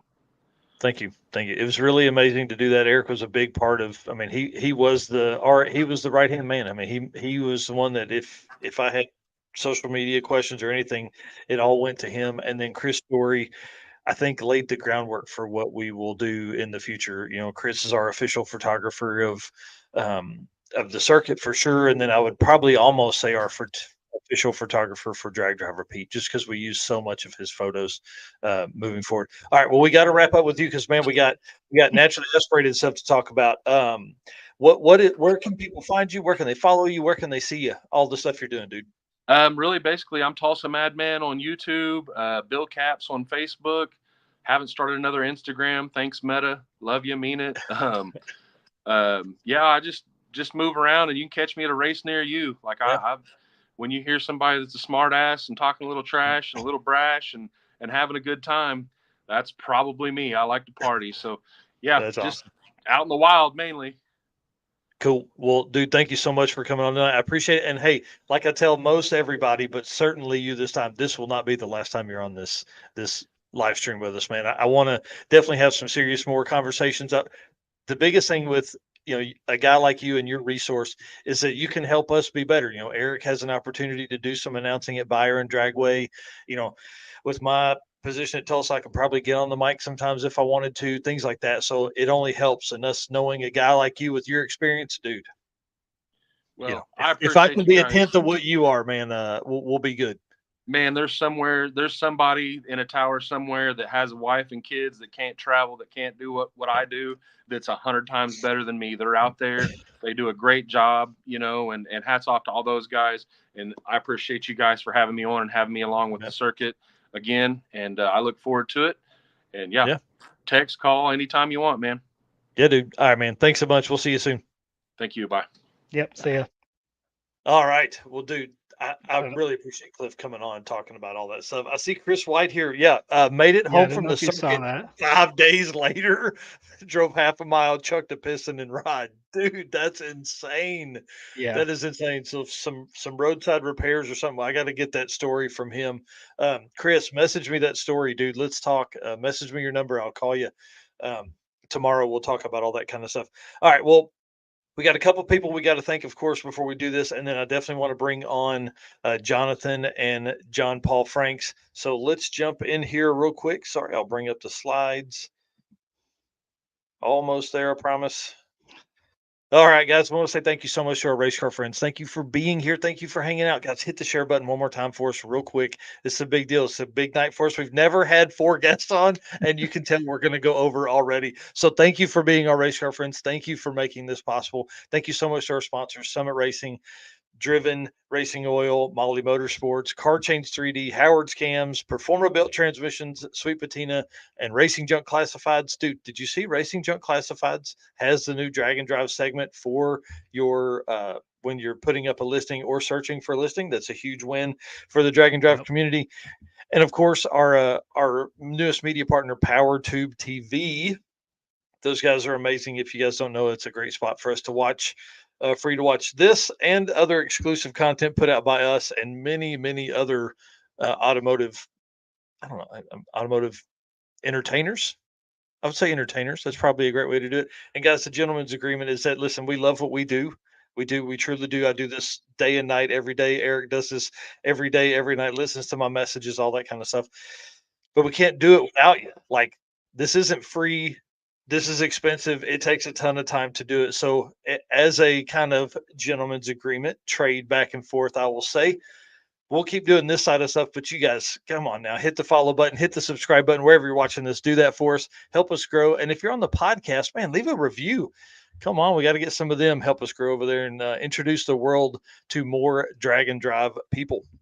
All right. Well, if you'll hit the if you'll do the PowerTube TV ad read, and then our boy Harris at the Monoxide Podcast actually recorded us a Howard's Cams video. I'm going to go use the restroom for a moment. I got to pee. So I'll let you All handle right. those two, and then I'll be right back. All right. So we are excited to partner with PowerTube TV, the ultimate streaming destination for automotive enthusiasts. Created by enthusiasts for enthusiasts, PowerTube TV is revolutionizing the way you experience automotive programming. You'll find replays of this show that you're watching alongside exclusive content from us and other automotive content creators. PowerTube TV is a place to watch classic shows like Pink's All Out, and Pastime make their triumphant return alongside reboots and original content. PowerTube TV is more than just a streaming platform, it's a community, a launchpad for emerging builders and racers through their content creator development program. Join forces with talented partners and showcase your skills to the world. Join us on PowerTube TV and experience the thrill of automotive entertainment like never before. Speed, power, and community await you. Find out more at watchpowertubetv.com. And like Mike mentioned, we have a Howard's Cam video. So obviously, we're going to jump into the Howard's Cam community segment. Howard's Cam is our official valve train of Drag Drive Repeat. So let me go ahead and pull up that video and... Hello, ladies and gentlemen. Harris from the Monoxide Podcast. Real quick, Howard's Cams was founded as a racing cam manufacturer almost 80 years ago when Howard Johansson created Howard's Power and Racing Equipment in 1945. Howard's Cams has always used on-track experience to design the most powerful designs, and today they have an even greater group of experienced racers in circle track, drag racing, road race, mud bog, and marine. They use all this input plus the most advanced computer software to design the most competitive race-winning products. From pioneers in drag racing and oval track to cutting-edge marine development, Howard's Cams is at the forefront of the industry. So make sure to reach out to our friend, Luke B, for your next valve train upgrade. Oh, All perfect. right. Dude, I feel way better. That was getting uncomfortable, to say the least. Yeah, we All right. almost need like a intermission in the show for Bro, I needed it then for sure. Maybe that's a good idea. I don't know. I like telling more stories if we can. Well, listen, for this week's Howard's Cams community segment, y'all, we're talking to 2 naturally aspirated guys about their experience at the circuit, plus their thoughts on, I have here, using Mother Nature's atmosphere to make power, because these guys don't like boost. They don't like nitrous. They don't, or for their builds they're talking about tonight, they don't use nitrous or boost or anything like that. John-Paul Franks is our current all-motor small block class champion from the circuit. and also the promoter of Heads Up Hustle, a drag and drive event with a heads up twist. I thought that's going to be a fun event that I'll be announcing at. And then Jonathan Stonecipher is like our resident naturally aspirated expert. I would say he's the guy we go to when we have questions and things like that. So having him on to discuss, builds and the processes he uses in selecting parts and pieces for his and his customers' cars. So let's bring them on. I want to have them do, like intros, talk about who they are, how they got here, all that kind of stuff. So Mr. Jonathan Stonecipher, good evening, sir. And I'm bringing on John-Paul Franks here as well. I think probably the easiest way to do this for folks that are watching at home is that we'll go bottom to Jonathan Stonecipher, and then we'll go over to John-Paul Franks down there on the side for questions and answers, if that will work for you guys. So yeah, I know it's backwards, dude. That should be down there, but it's not. It's down there. So Jonathan, tell us who you are and then what you brought to the circuit this year. Okay. I'm John Stonecipher. Most of you guys know me. I'm longtime Drag Week and Rocky Mountain Race Week participant. I participated in all of Michael's events from the very first one, including the ones that weren't drag and drives. And then just me and Michael, longtime friends. And this year, I kind of surprised everybody. I'd actually planned on bringing a nitrous powered vehicle and trying to run my first 8 and go after the 275 class. But as things happen, it didn't. And I just dropped a message to Michael, and Michael and my wife and like 2 other people knew. And I showed up and brought the car in an enclosed trailer and then unloaded it, and nobody knew that I was bringing the Nova. So yes. And the Nova is right here, if everybody was wondering. I showed a picture earlier when Cliff was talking, but bro, I love that car. Spent some time in it, tried to take a nap in it. We talked about that last time you were here. Yeah. Awesome. All right, John-Paul, if you'll tell us same kind of stuff, man. Yeah, so my name's John-Paul Franks, and I'm the promoter of Heads Up Hustle. It's a Heads Up drag and drive event in Michigan, basically every summer now. This will be our second year doing it, but I'm pretty new to drag and drives, to be honest. Sick Week 2022 is my first ever time drag racing or doing a drag and drive. Wow. I built this Mustang that's behind me here. I was going to do Rocky Mountain Race Week in 2021. Was entered, had the car almost ready to go, and got COVID and had like 103-degree fever for a week, so didn't go. Then ended up doing Sick Week in 2022 and had a great time. Finished, which was the goal, and ran like a 960 average. And then I honestly, this next drag and drive I've actually been to was your circuit, the race. So I've only done 2 drag and drives, finished both of them, but I'm a newbie. So I do some heads up racing with the car behind me as well. And that plus my love of doing drag and drives is sort of where Heads Up Hustle came from. So that's awesome. Well, I want to talk about the thrash that Jonathan Stonecipher did real quick, because dude, it was, you say that, oh yeah, hey, but it was like April 1st when you were like, I'm going to bring the car, or maybe it was after that you told me that. And again, it was the event actually is the 19th. April 1st, I was ready to pull the plug on the truck. It was, I had some valve train issues that I couldn't get solved in time, and the motor, it had to come back out of the truck. And it was just one of those deals with time and parts availability to make it happen. It just wasn't reality.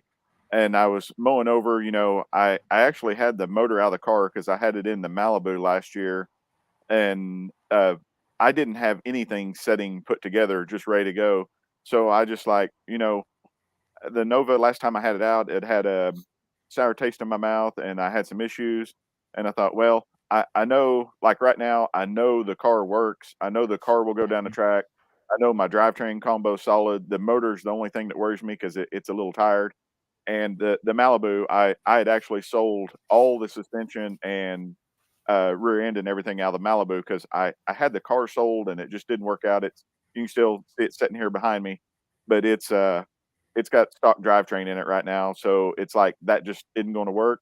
So I put everything in the Nova, and I actually had the car from the day I started on the 5th. I had the car running on the 8th, and had the car ready to start sorting things out. Which I'm glad I did it because, like I said, I really had a sour taste, and I I got the car back together and finished this one. And I had several issues the last races I've been out, and all of those are resolved. I just need a not tired motor in it now. So Yeah, and you needed a win, dude. I'm telling you, that was and like a lot of people, they're worried about, hey, I want to be first, I want to do this, I want to be on the podium. And don't get me wrong, those things are important, but I needed to finish because I'd had 3 starts with no finish, and after a while, it's like, hey, why am I doing this? And I had a rough year losing my dad last year, and he was like one of my biggest supporters as far as like, motivator. Like, come on, son, you got to, keep pushing. Yep. You got to go. You got to do this. You got to do that. You got to, you know. And losing him, that was this was for me and him. yeah, that's awesome. Yeah. That's awesome. That's awesome. Well, and then John-Paul, I want to talk about, because you had your backup engine is actually in that car, because you're building your other engine is set to go pretty fast. So kind of tell us how the backup engine came to play, and was it just to get the car ready? Like why did you choose that one?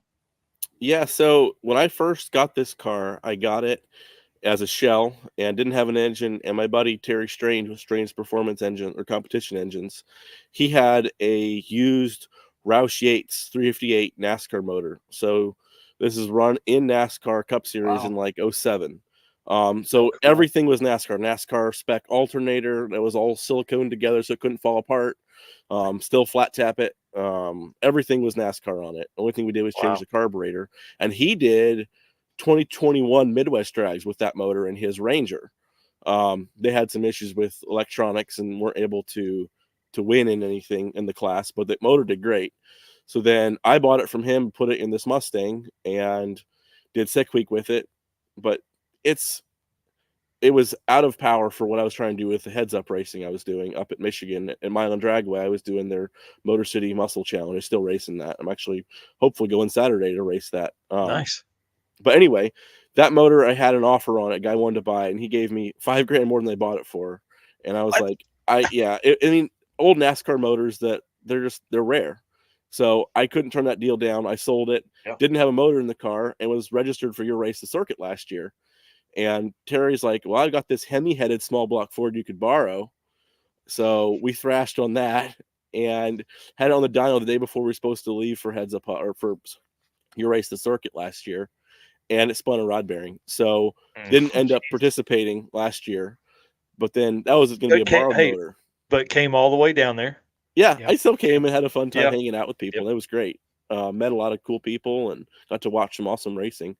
But I was like, I need a backup motor, because at that point I was starting to build the 430 inch or 429 inch small block Ford for drag week rules. But we were ordering custom crankshaft from Winberg, and it was going to take over a year to get. So I'm like, I want to race this year. I want to have a car to race. So this motor is 396 inches. It's a backup motor, I call it. It's not junk. They're Yates C3 heads from a 90s NASCAR, an old Jack Roush intake, and Jessel shaft rockers. It's a 128 bore, and a 700 stroke. It's all used parts except for the rods. Pistons were used, block, everything was used. Old circle track stuff that Terry had laying around. And he's like, well, if you want a motor, we'll make some measurements and we'll put it together. So that was the first motor I'd ever put together. He checked my measurements and stuff for clearances, and put it together, and it makes about 750. We think it makes 686 wheel. So that's cool, man. It's a fun motor, but it's not the main motor I'm gonna have hopefully for drag week this year. Yeah, well, we're going to talk about that here in just a second. So let's run through like what both of you guys ran throughout the weekend, and kind of some stories and route stops and all that kind of stuff. So start with ETs first, Stoney. My ET was the one that was much slower than John-Paul's. Now, I actually I knew going into this that I wasn't going to be competitive, just with the short timeline and everything.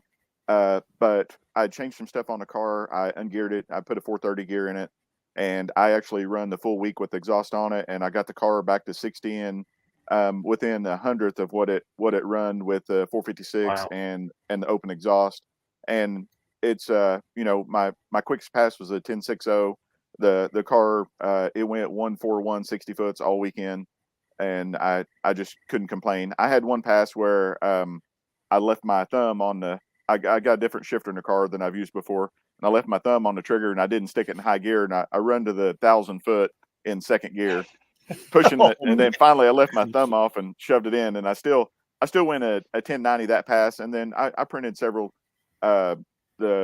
When we went to the 8th mile stuff, the car was running 660, low 660s, or upper 660s, lower 670s. So it was, wow, and it was the best the car had done since the changeover to fuel injection with the exhaust on it and ungearing it some, which all of those things made the car much more drivable than what it was when you rode in it, Michael. Yeah, listen, I'm gonna tell y'all right now. He doesn't call it the gas chamber Nova for nothing. That's actually, just to be totally honest with you, much to my surprise, with the fuel injection, that's all gone. You can breathe That's in the car awesome. driving down the road. I didn't That's have to awesome. drop Aaron off at the morgue, which I was happy because we're pretty good friends, and I Yeah. like having him around. So Right. That's awesome. Well, John-Paul, same question for you. What kind of ETs were you looking at all weekend? Yeah, we ran some 980s, 970s, and then a 960 on the last day, and with the best of like a 604 in the 8th, and I think we had a 130 with a 0 60 foot. Dude, Which that's awesome. Those aren't personal bests for the car, but those are personal bests for this motor. So Yeah, really happy with it for something that was just a bunch of used parts we threw together.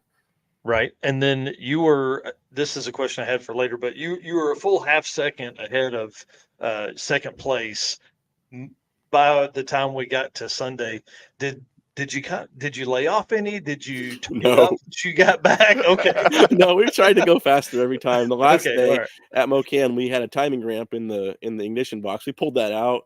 I tightened the front struts down, or loop to hope and not wheelie, and we sent it at full timing off the line, and we raised the leave RPM. Tried to go faster. So That's awesome. There's a good shot.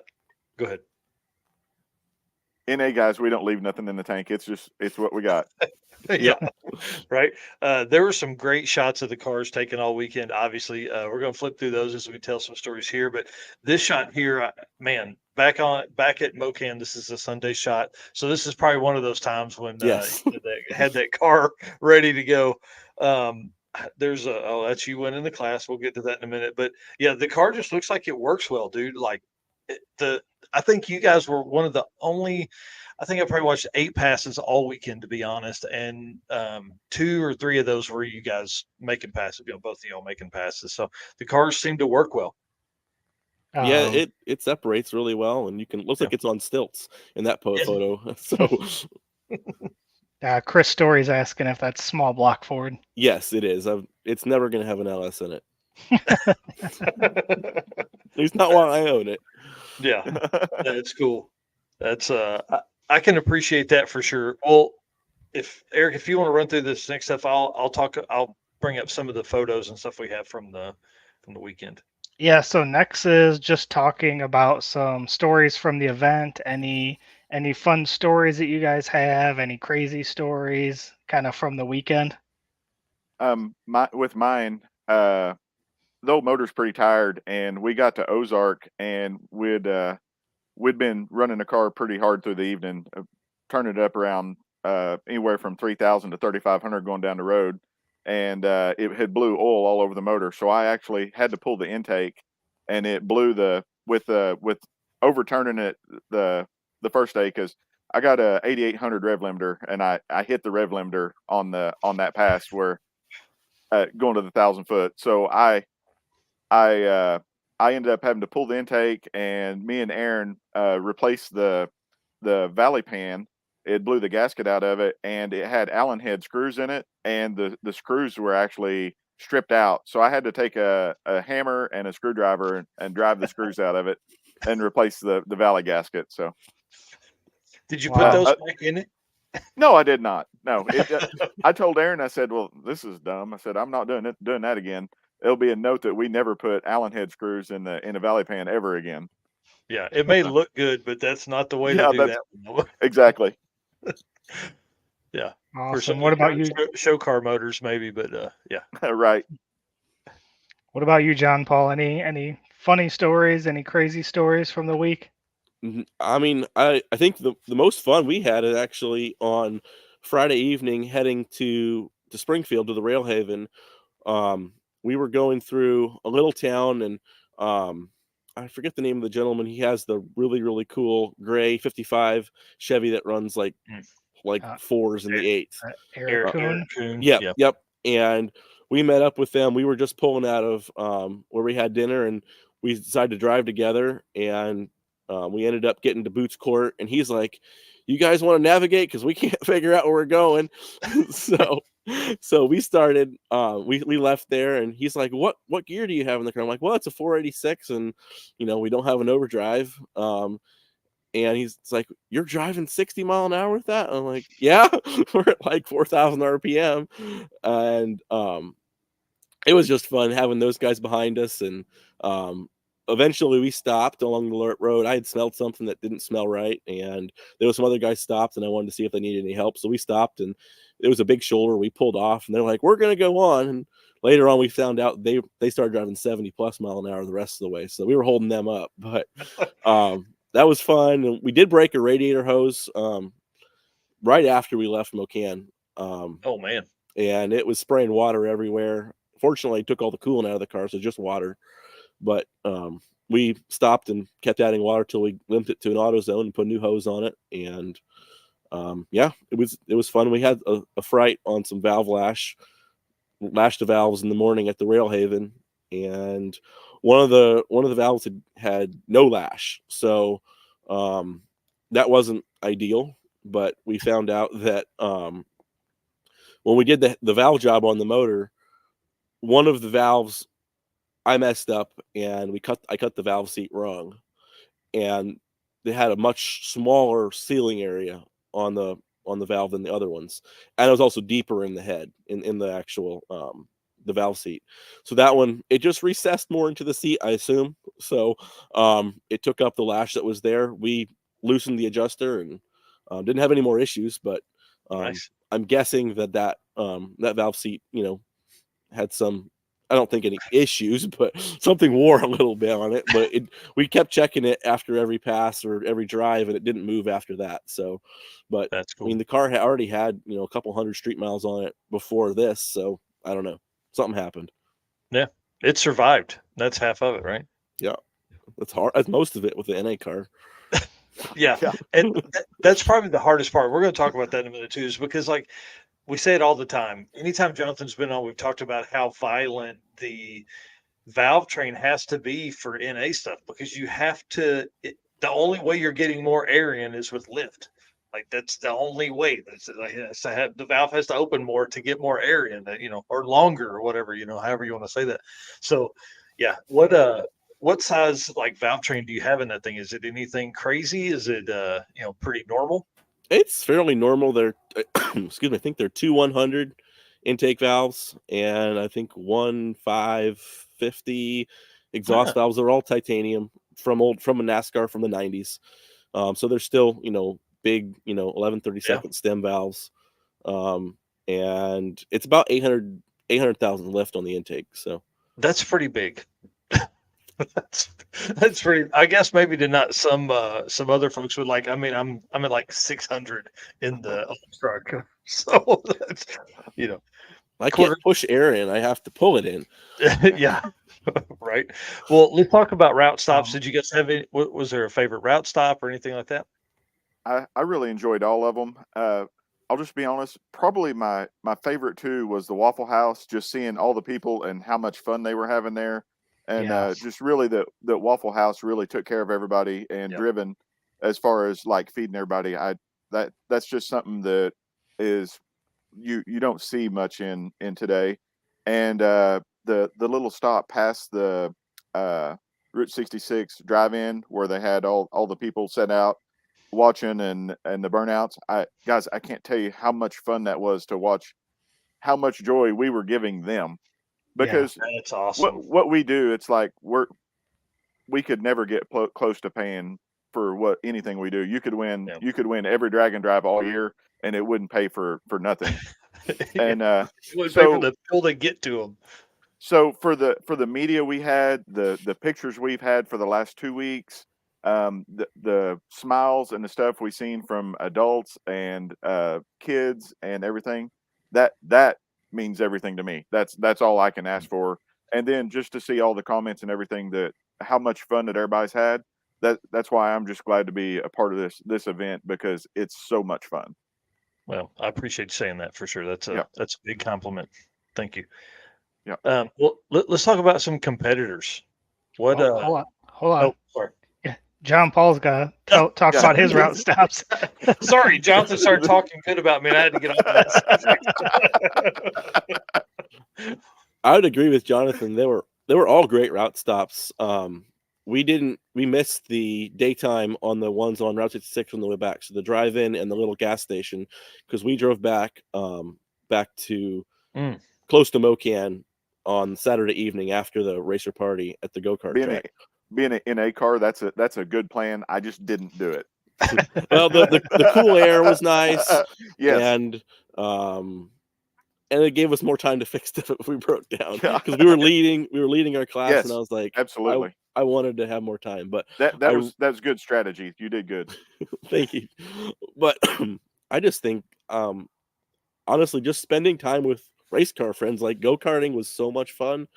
And I mean, the fact that the event provided dinner on Thursday, which we didn't make because we were still on the way there, but like the pizza and then the Waffle House, just the fact that, you went so far to make it so friendly and so nice for racers. That was just, that's amazing. So gives me a lot to work on for my event. So we had a ton of fun, and I'll tell you, it was probably the pizzas really I want everybody to understand, like, I ordered 75 pizzas the day before at Domino's in Branson.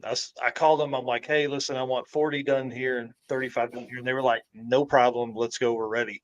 And Melissa drove down, picked up the pizza. I'm telling y'all, they were gone in 3 minutes. If it was 3 minutes, it would have surprised me. The first 40 demolished. That, to me, made all of that worth it. Like, I never seen the first round of pizza. We were in a go-kart race when they got there, and when we got out of the go-kart race, they were gone. Yeah, the go-kart races were 6 minutes. I seen them. I seen the pizzas, but I didn't get to them. Yeah, it was pretty awesome. And then the second round, I mean, I think everybody took care of the first round pretty easy. Like, folks that got pizza in the first round let people have them in the second. It lasted about 15 or 20 minutes, but it was just awesome to be able to have that opportunity to, because that was my biggest thing with a regional event like that is I like food. I like to eat when I'm out places like that, at new spots that we would never really have. And the Waffle House was great. Billy Nobles and the team at Waffle House, you were amazing for matching Driven. Driven's amazing. That was, them coming on board, being part of the brand and the program, and then also having that idea. Huge, man. I mean, we fed $500 worth of people at Waffle House Saturday morning of a Dragon Drive. And so Eric stayed to get photos and things like that and media coverage for the Drag Drive Repeat brand. But, dude, I left. The only people that were there was Brian Acton, and then Mike Anger had come in, and Jack Crawford, and a few more people, Jim Hopping and some folks. But we were gone before anybody really showed up. Yeah. I was messaging Eric. I'm like, dude, are there people there? Please tell me people show, because they called in like the Christmas Day coverage for Waffle House. And he's like, you can't walk in the parking lot, dude. I was like, yes. Yeah, they were parked. They were parked in where the Subway and pizza place was next door. Awesome. And then the place next to that, there was cars parked. So yeah, it was really cool. And to be able to, like, we've had 205 people at Chicken Annie's. Dude, I'd never, ever in my wildest dreams imagined we'd have that many people. You were talking like 75 is what you thought. Yeah. So she put up a room that was 128 folks. And I was like, we'll never fill this. Thinking people would roll in, and we filled both of those rooms and then 2 more areas in the thing. And they, as a staff, just knocked it out of the park too. A lady named Janice works in the back. She was hopping. Anytime I watched by there, that lady was working working hard frying that chicken. It was amazing.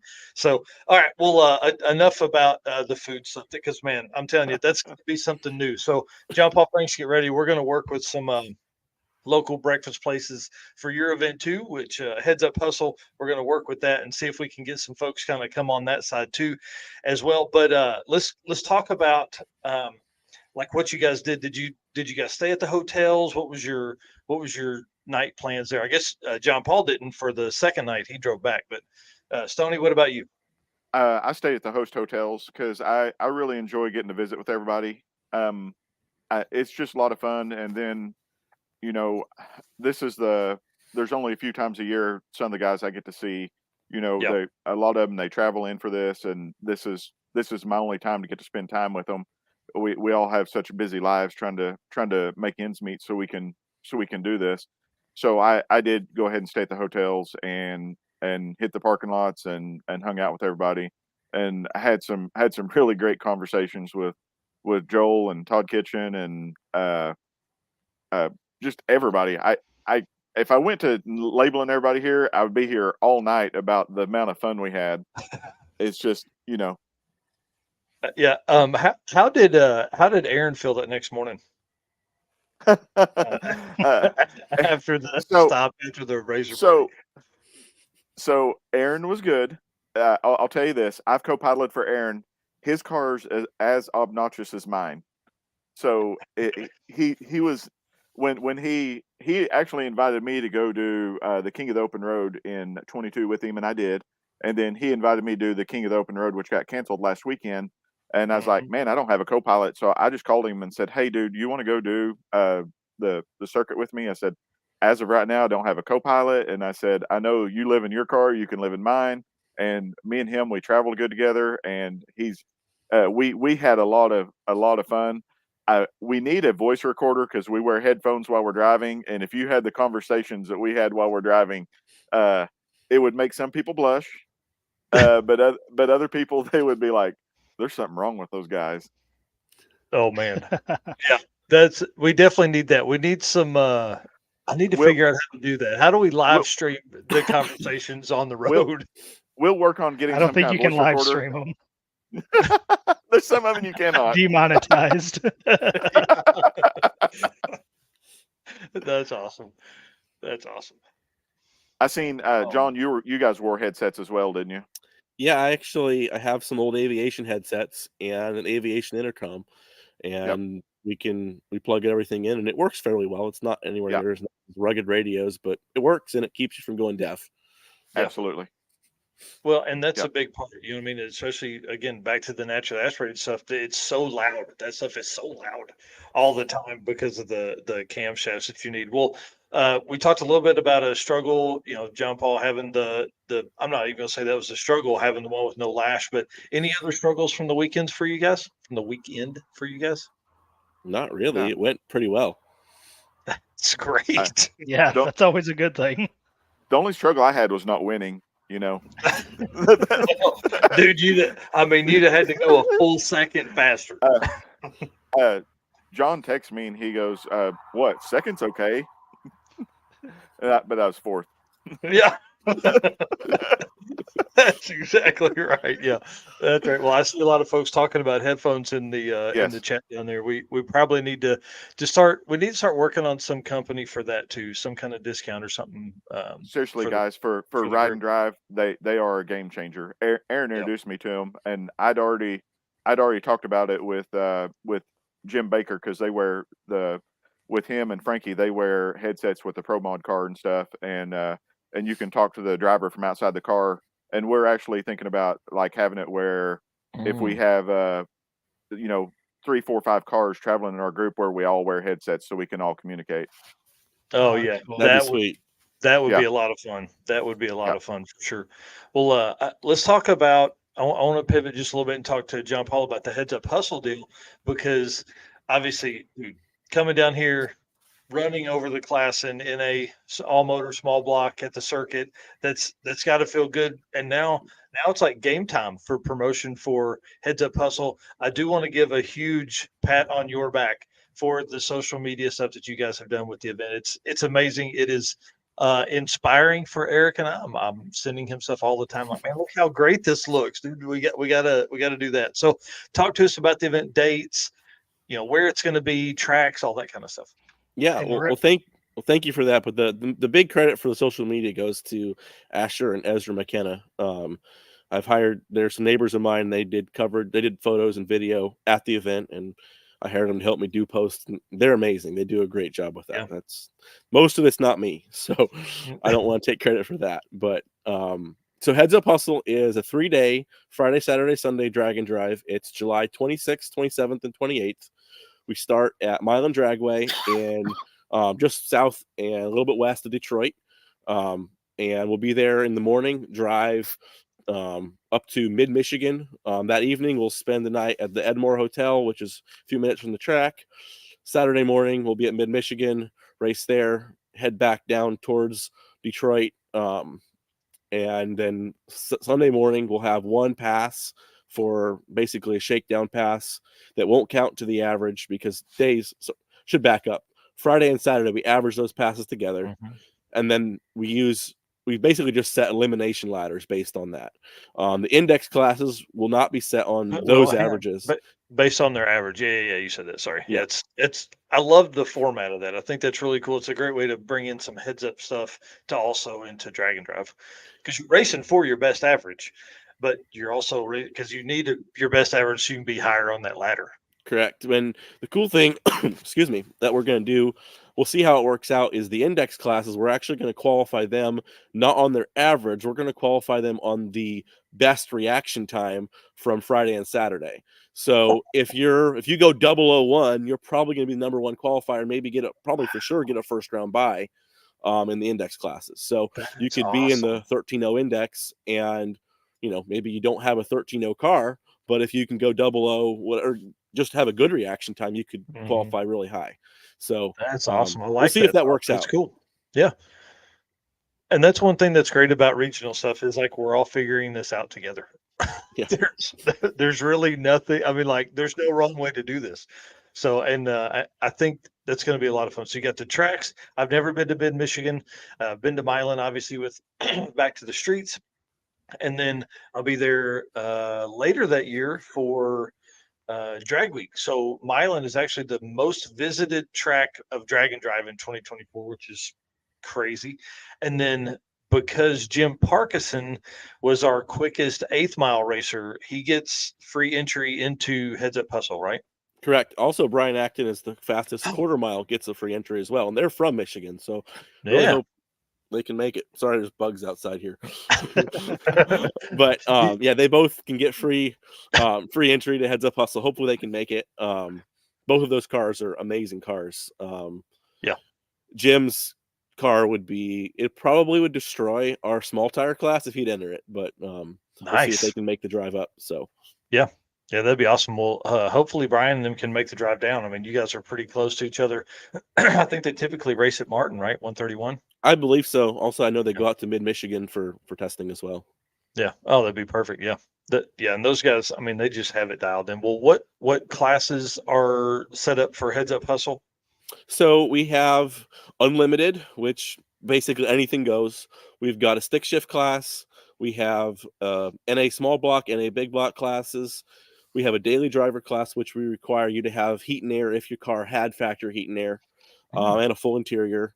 We have a hard tire or street tire class. We have a full-size pickup truck class, so that requires no S10s, no Dakotas, no Rangers, but full-size trucks. Nice. Also, full-size SUVs would be allowed in that as well. Then we've got a motorcycle class, and then our 10.0, 1150, and 13.0 indexes. Oh, that's cool. I like the 1150. That's a good idea. What's your tread wear rating on the hard tire? I believe 200, and it needs to be not a drag radial, so it can't be Mickey Thompson ET Street SS or a Nitto, NT 555R2 or whatever that one is. So yeah, I think that's probably what we're going to go to for the circuit 2025 as well as the 200 tread wear, just because 250 is pretty tough. I'm either going to go to 200 or 300. Like, I either want like a Burnout Master tire, like 700 treadwear tire, or we're gonna make it a little more competitive. I want to kind of follow some rules. 200 seems to be the hard tire class at most events. So you're still working on the Outlaw 185 class, the little Yeah. 185 radial. Yeah, 185. That would be a fun class, and it can only be it's big block 185. Yeah, That's what we're doing. Big block twin turbo. yeah. It's only dual power adder. Doesn't matter. You have to have nitrous and a turbo, or nitrous and a supercharger, and it's a 185 tire. 185. Just 300, 1,320 feet of burnouts. Yeah.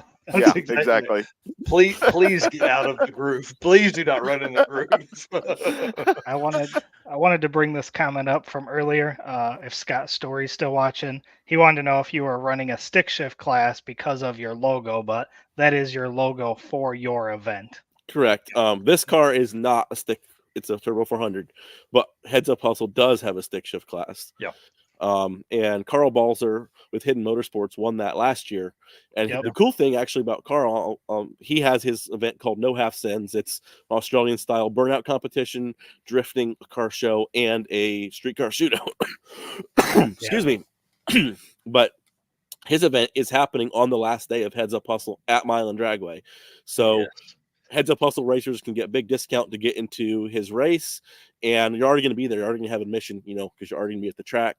So I'm excited to take my car and run in the street car shootout with it. I'm not running my own event in any small block, but I will be trying to run it in the street car shootout that he's got, and any grudge races anyone wants to run. So that's awesome. Well, I will tell you from racing at my own event in the past, it's too hard. It's too hard, dude. It's way too hard. It's plus it's a little bit of a conflict of interest, especially when you got a car that's competitive like John's. Yeah. Oh yeah, for sure. Mine was not, but John's is. Oh, we know yours wasn't.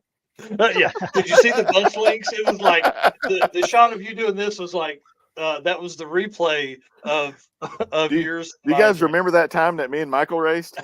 Yeah, and I was out like 17 bus links on him by the 60 foot.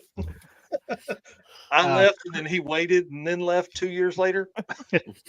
Chris Story was asking what cubic inch your car was. It's a 396-inch motor right now. Okay. And then he also asked who he needs to email for media for Heads Up Hustle. It's draganddrive@gmail.com. It's our event's email address. You can go to headsuphustle.com and click the contact tab, and that email is right there. Yeah, cool. Yeah. I would love for him to do that. That would be kind of fun for him. I'd love to have Chris there. That'd be super awesome. Oh yeah, absolutely. Yeah, it'd be great. Yeah, we're talking about it'd be great for him to be there, and then I'm trying to nudge Eric into coming over as well. So yeah, I have it on my calendar of events to see if I can make that one. Sweet, since it's not too far away. Yep, it'd be great, and him and I get in the tower, dice it up a little bit on the microphones and all that kind of stuff. That'd be awesome. Dude, this will be the first time. I've talked to a lot of people here, but talking over the microphone in front of all of those people at Heads Up Hustle could be a whole different ball game. But you're nice enough to let me do that, and I appreciate that. And it makes me anxious every time I think about it. You're gonna do a great job. I mean, you don't have to talk 100% of the time. Whatever. I'm gonna talk 110% of the time. I was gonna say, have you met Mike before? Yeah, they'll be like, shut that dude up, please, until like that and stop talking. He's talking in circles. All right. Well, one of the biggest reasons you guys are on here is naturally aspirated stuff. I want to talk about that for probably in the next 8 or 10 minutes, and then we're already over our 2 hours, so I want to kind of get into this pretty quick. But one of the conversations that kind of led me into this was John-Paul was talking in the lobby at I think it was the night before or maybe the morning of, talking about big cubic inch, small block setups and kind of the way, all of that works. Obviously, I don't understand much of that stuff, but you were talking about the 434 cubic inch limit. Do you guys kind of want to dig into that? Like, does anybody know why that was chosen? Is that just like a magic number, or is that some kind of, I don't understand why the 434 when you can make, John-Paul's talking about like 500 cubic inch small block stuff. I think it's 430 inches, but 430. Yeah. Sorry, go ahead, Jonathan. That's okay. I think that just become a thing that come into play because the affordable combos that you can get for used stuff, there's a lot of that out there. But like I know with John-Paul, he's working on some stuff, and I'm actually working on a 460-inch old school small block combo, and it just happened to be I got the stuff is a budget buy. Everything I do is somebody's hand me downs, so it just happened to be what I get. And the architecture, it plays into a certain effect, but if you make the power with less weight, that's and I've done the big block NA thing, but the big block NA cars are so much faster, like with the guys with Jimmy Lopez and Eric Enzer and the C Red Camaro and the Sweets. Those cars, to be somebody in that class now, if you don't have a 7-second car, you're not a player. But as far as like guys like me and John and the regular guys, if you put your mind to it, you can still do a combo that's capable of running 8s that'll run what our chassis certs do. I talked to John about this. I'd consider doing another short block, so I would be small block legal. I don't know. It's just that's just where it splits. But I don't know what the future of the class holds or whatever. I think that for the most part, they'll probably keep the cubic inch thing, because if you allow the big cubic inch stuff to come in, you're going to see the small block stuff go crazy, and it'll become a 7-second class as well. Because you take a 500-inch small block, it's a good 200 to 300 pounds lighter than a big block and makes almost the same power. So you've got to get a custom billet block or something to build it anyway. Everything. You can't use a stock style block. No, and that stuff. The big block stuff has already went that way. Like Ed Enzer's car is a conventional 632, but the other two cars, one's a 700-inch and the other one's a Sweet's car is like I don't even know if it's even 3-digit number. It may be a 4-digit number. So right. It's got like, and I'm not trying to take away from what they're. I'm not trying to take away from what they're doing. I think it's great. I love it. There's no limit on cubic inch for big blocks. No, there's not. If you could build a 1,500 cubic inch big block, more power to you, I guess. My thing about it is my budget doesn't allow that. I was trying to figure out how to tap into John's piggy bank to get some of his leftovers. So yeah, but it's Ford stuff. I don't care.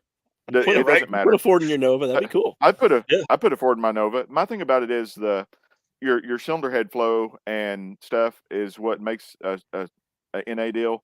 The architecture doesn't mean anything to me. If it'll keep the rods and pistons inside the block, I don't care what it is. I like it. So nice. Yeah.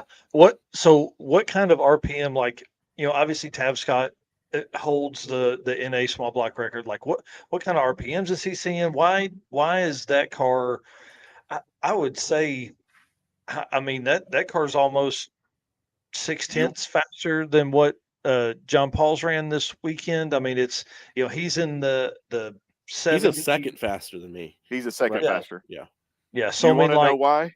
It's because he tests and he put the hours in to make the combo work. That's what it is. He works hard, guys. Like that's what it takes on an NA combo. And if you're not willing to put in some time and hours, you can go and not be competitive.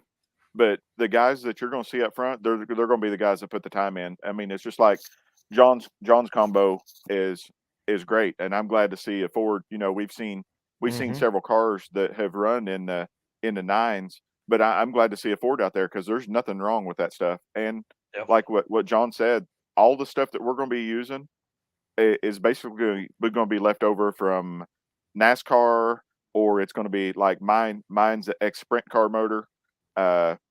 And then it was turned into a high-end drag race motor, but it's the cylinder heads are left over from sprint car stuff. They're great cylinder heads for cheap, really. Absolutely, that's the whole deal. Like what I paid for my cylinder heads is what some people pay for their crankshaft. Wow. I've got less in my whole motor than what some people actually pay for cylinder heads. So That's crazy. And so, and that typically, because those guys are running at like a higher RPM, they're needing all the flow, Yeah. they're doing all the research to have that airflow. Yeah. So what kind of RPMs are you looking at with a small block NA setup? It all I depends on your camshaft, really. Yeah, that's I don't know what Jason's motor turns. I'm gonna guess somewhere in the eights. Mine's a small motor. Mine's 360 inches, and I turn mine 81, 8200. That's what you have to do to make a 360-inch motor. And my combo could use some more research. I mean, it's unported heads. Not making excuses, guys. It's just what I had to work with.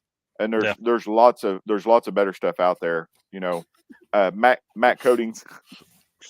Matt Coatings' 427 combo in his car, he's just starting to scratch the surface. This is John's first race he's completed. His car's Yep. going to get faster. Yeah. So and same with Matt's. But the thing about it is, you're hitting a moving target because Jason's car is going to get faster too. He's not sitting Jason's around. building an SB 2.2, so a NASCAR headed small block Yeah. Chevy. Yeah. Wow. So he's going to get faster. He has a 750 cert K to 25.5 cage in his car now. He's trying to run low eights. Wow. That's awesome. Yep. Yeah, that'll be wild. pretty cool. My old NASCAR motor turned 9,600 through the traps, but that was a 358, and it just wanted the RPM. The more we revved it, the more we moved the rev limiter up, the better it ran. So, my new motor, I think we're shooting for a peak RPM of 9,000 with shifting around 82, 8,300. But we'll put it on the engine dyno and see where it makes peak power, and then we'll know from there. And as John knows, that's most of doing NA stuff. It's building a good combo and then sorting it out. It's not buy the biggest cylinder head, buy this, buy that. It's you have to have stuff that works together. Like, John's combo is a good solid combo, and that's why it runs like it does. And like the C3 heads are proven. They're not nothing new. Yep. So well, NASCAR heads are designed to run wide open for over 500 miles. Yeah. Or 600 miles in the Coca-Cola 600. So like and they don't rebuild them after every race. They do now probably, but they didn't back in the day. That's interesting. Yeah, and I mean, I guess it's so that takes me back to you turning 4,000 RPMs on your drive. That motor's like, okay, cool. Yeah. Well, I know John's is probably the same as mine. Mine comes out of the camshaft about 2,900. Anything below 2,900, mine's still going. It won't drive well. It's ridiculous. You got to go faster. Right. Wow. That's so awesome. I had to back mine down on the drive to about 3,000, so it wasn't blowing oil all over all the other cars. But mine smoothed out, and the car was actually better at 3,500. Just like with John's. John probably took a little bit of time in the car and figured out 4,000 is where the car smooths out and everything's happy, and you can actually, even with your headphones on, you can actually hear the harmonics of the car, and you just kind of melt into it, and it makes it where you find can its happy tell what's going spot, on. really. Yes, exactly. I think Chandler said it. You just become one with the vibration. Well, you do. Then you hear something and you don't know what it is, and you get weirded out about valve springs and stuff. Yeah. What's funny is like Chandler learned and you learned, there's lots of noises that don't mean nothing, but there's some noises that are a big deal. You're like, oh, hang on. Like, when me and you pulled over, I could hear a high pitched squeak, and it was the wheel bearing. Like most people, like if you weren't tuned in the car, like I don't know if you even heard it, but I could hear and so I pulled over, and it was, it's just the stuff that you tune into. Yeah. Yeah. Because I wasn't hearing anything but my own brain shake around. Something I was going to bring up is there's an engine builder called ZSR Engines that I've seen on Facebook. They built a 429-inch small block Ford with their, I guess they're called their Bischoff Racing's heads, their SC2 heads, I believe what they call them, and it made 1,042 horsepower at 8,000 RPM. So that's 2.43 horsepower per cubic inch, and that's going to be in a drag and drive this year. I don't know who owns it. Wow. I saw a post that ZSR Engines, they even showed it on the dyno, and it's a drag and drive motor. So I don't know. The guy said ZSR, they said it'd make over 1,100 if they put a more aggressive cam on it. But so that's that's what everyone's gonna have to go up against. I don't know who owns that motor, but that car, if they can spend the time to get it dialed in, it'll go fast. Yeah. Did you, Yeah, that did you say ZSR? Yeah, ZSR engines on Facebook. If Yeah, you scroll down, you'll I made see some them. notes there. We're Okay. going to find out. But we're going to ask. For I want to sure. know. I'm assuming it's going in a Ford, but I want to Yeah. know who has it, but it's not been I posted. wish it was going in a Nova. Yeah, That'd be right. sweet. Yeah. Well, last couple of questions here. How do we continue to grow the NA side of drag and drive racing? How do we? What's y'all's suggestion on how we continue to grow that side and show people that they don't have to have some kind of crazy big, boosted engine to compete? My thing is you're going to have to find people with low IQ that really want to spend a lot of money and go slower than the other low guys. IQ and don't like Yeah. money. Perfect. Yeah, and then There's a lot of those guys in the car world. Right. Also, you got to find lazy people who don't want to do the fab work for turbo kit. Yeah. So yeah, That's awesome. it's like Fair enough. Oh, people I think come I'd over and rather spend 40,000 on an engine than put a turbo kit in this thing. people come over and they probably look at mine and John's car and they go, "Where's your nitrous?" I've actually had that. Where's the nitrous? And I'm like, I don't have any. Or this car's not turbocharged, and I'm like, you can't tell by the way it sounds. It's like those people are holding their ears when they walked off. And it's like, Yeah, hold on. Let me get down there and listen real close. I was at Milan Dragway after I ran my first 9.0 with my old motor, and I was in the pits changing the car over, getting ready to make another pass, and someone came over and said, "How many pounds of boost you running?" I'm like, "None." None. I was None. looking. It's got zero boost or vacuum. I was gonna say I was looking. It was still at like 0.5 pound of vacuum. Yeah, negative. Negative. Yeah, that's right. That's right. All right, guys. Well, thank you so much for coming on tonight. And John-Paul, I can't wait to come hang out, dude. I'm so excited. Thank you so much for coming down to the circuit. Thank you for telling stories tonight. But thanks for coming down and just hanging out, dude. It was awesome to see the car out. It seemed to work well, and all the pictures that was there. It's just so good looking, especially with the big banner on the door and everything like that. So super cool, man. Thank you. That motor will be for sale this fall. So Nice. Nice. Hit me up if you want some more details on it. So right. All right. Well, cool. Well, guys, we're a little over, obviously 2 hours, 15 minutes tonight, a little longer show tonight, but we've never had this many guests on. I thank you all for telling fun stories and all that kind of stuff. We got to get this thing shut down. So, Thanks, all guys. right. Yep. See you guys. take care. Thank you, guys. Yep. All right. Thanks. See you. Awesome, dude. What a great show, man. Yeah, there's really a had lot a of lot of fun tonight. yeah, a lot of conversations, a lot of stories. Reminiscing about the circuit that just happened a couple weeks ago. That feels like it's been Yeah. a while ago. Yeah, it feels like like 6 months, but also feels like yesterday. Yes, yes. So, I don't know all what that means, but I feel exactly the same way. right. All right. Well, let's thank our last round of race car friends and of course our sponsors. If you'll do that, we'll get this thing shut down. Yep, absolutely. Once again, guys, we can't do this without you. Thanks to all of our race car friends, everybody in here commenting, everybody that will be listening to the podcast. Tell your friends. Let's invite more people. Send them to the Facebook group, the Drag Drive Repeat #Race Car Friends group. Let's get that growing. And of course, we can't do this without our sponsors: Summit Racing Equipment, Driven Racing Oil, Molly Motorsports, Car Chains 3D, Howard's Cam, Performa-Built Transmissions, Sweet Patina Racing Junk, and our newest media partner, PowerTube TV. We will see you guys on the next Drag Drive Repeat show. See you guys.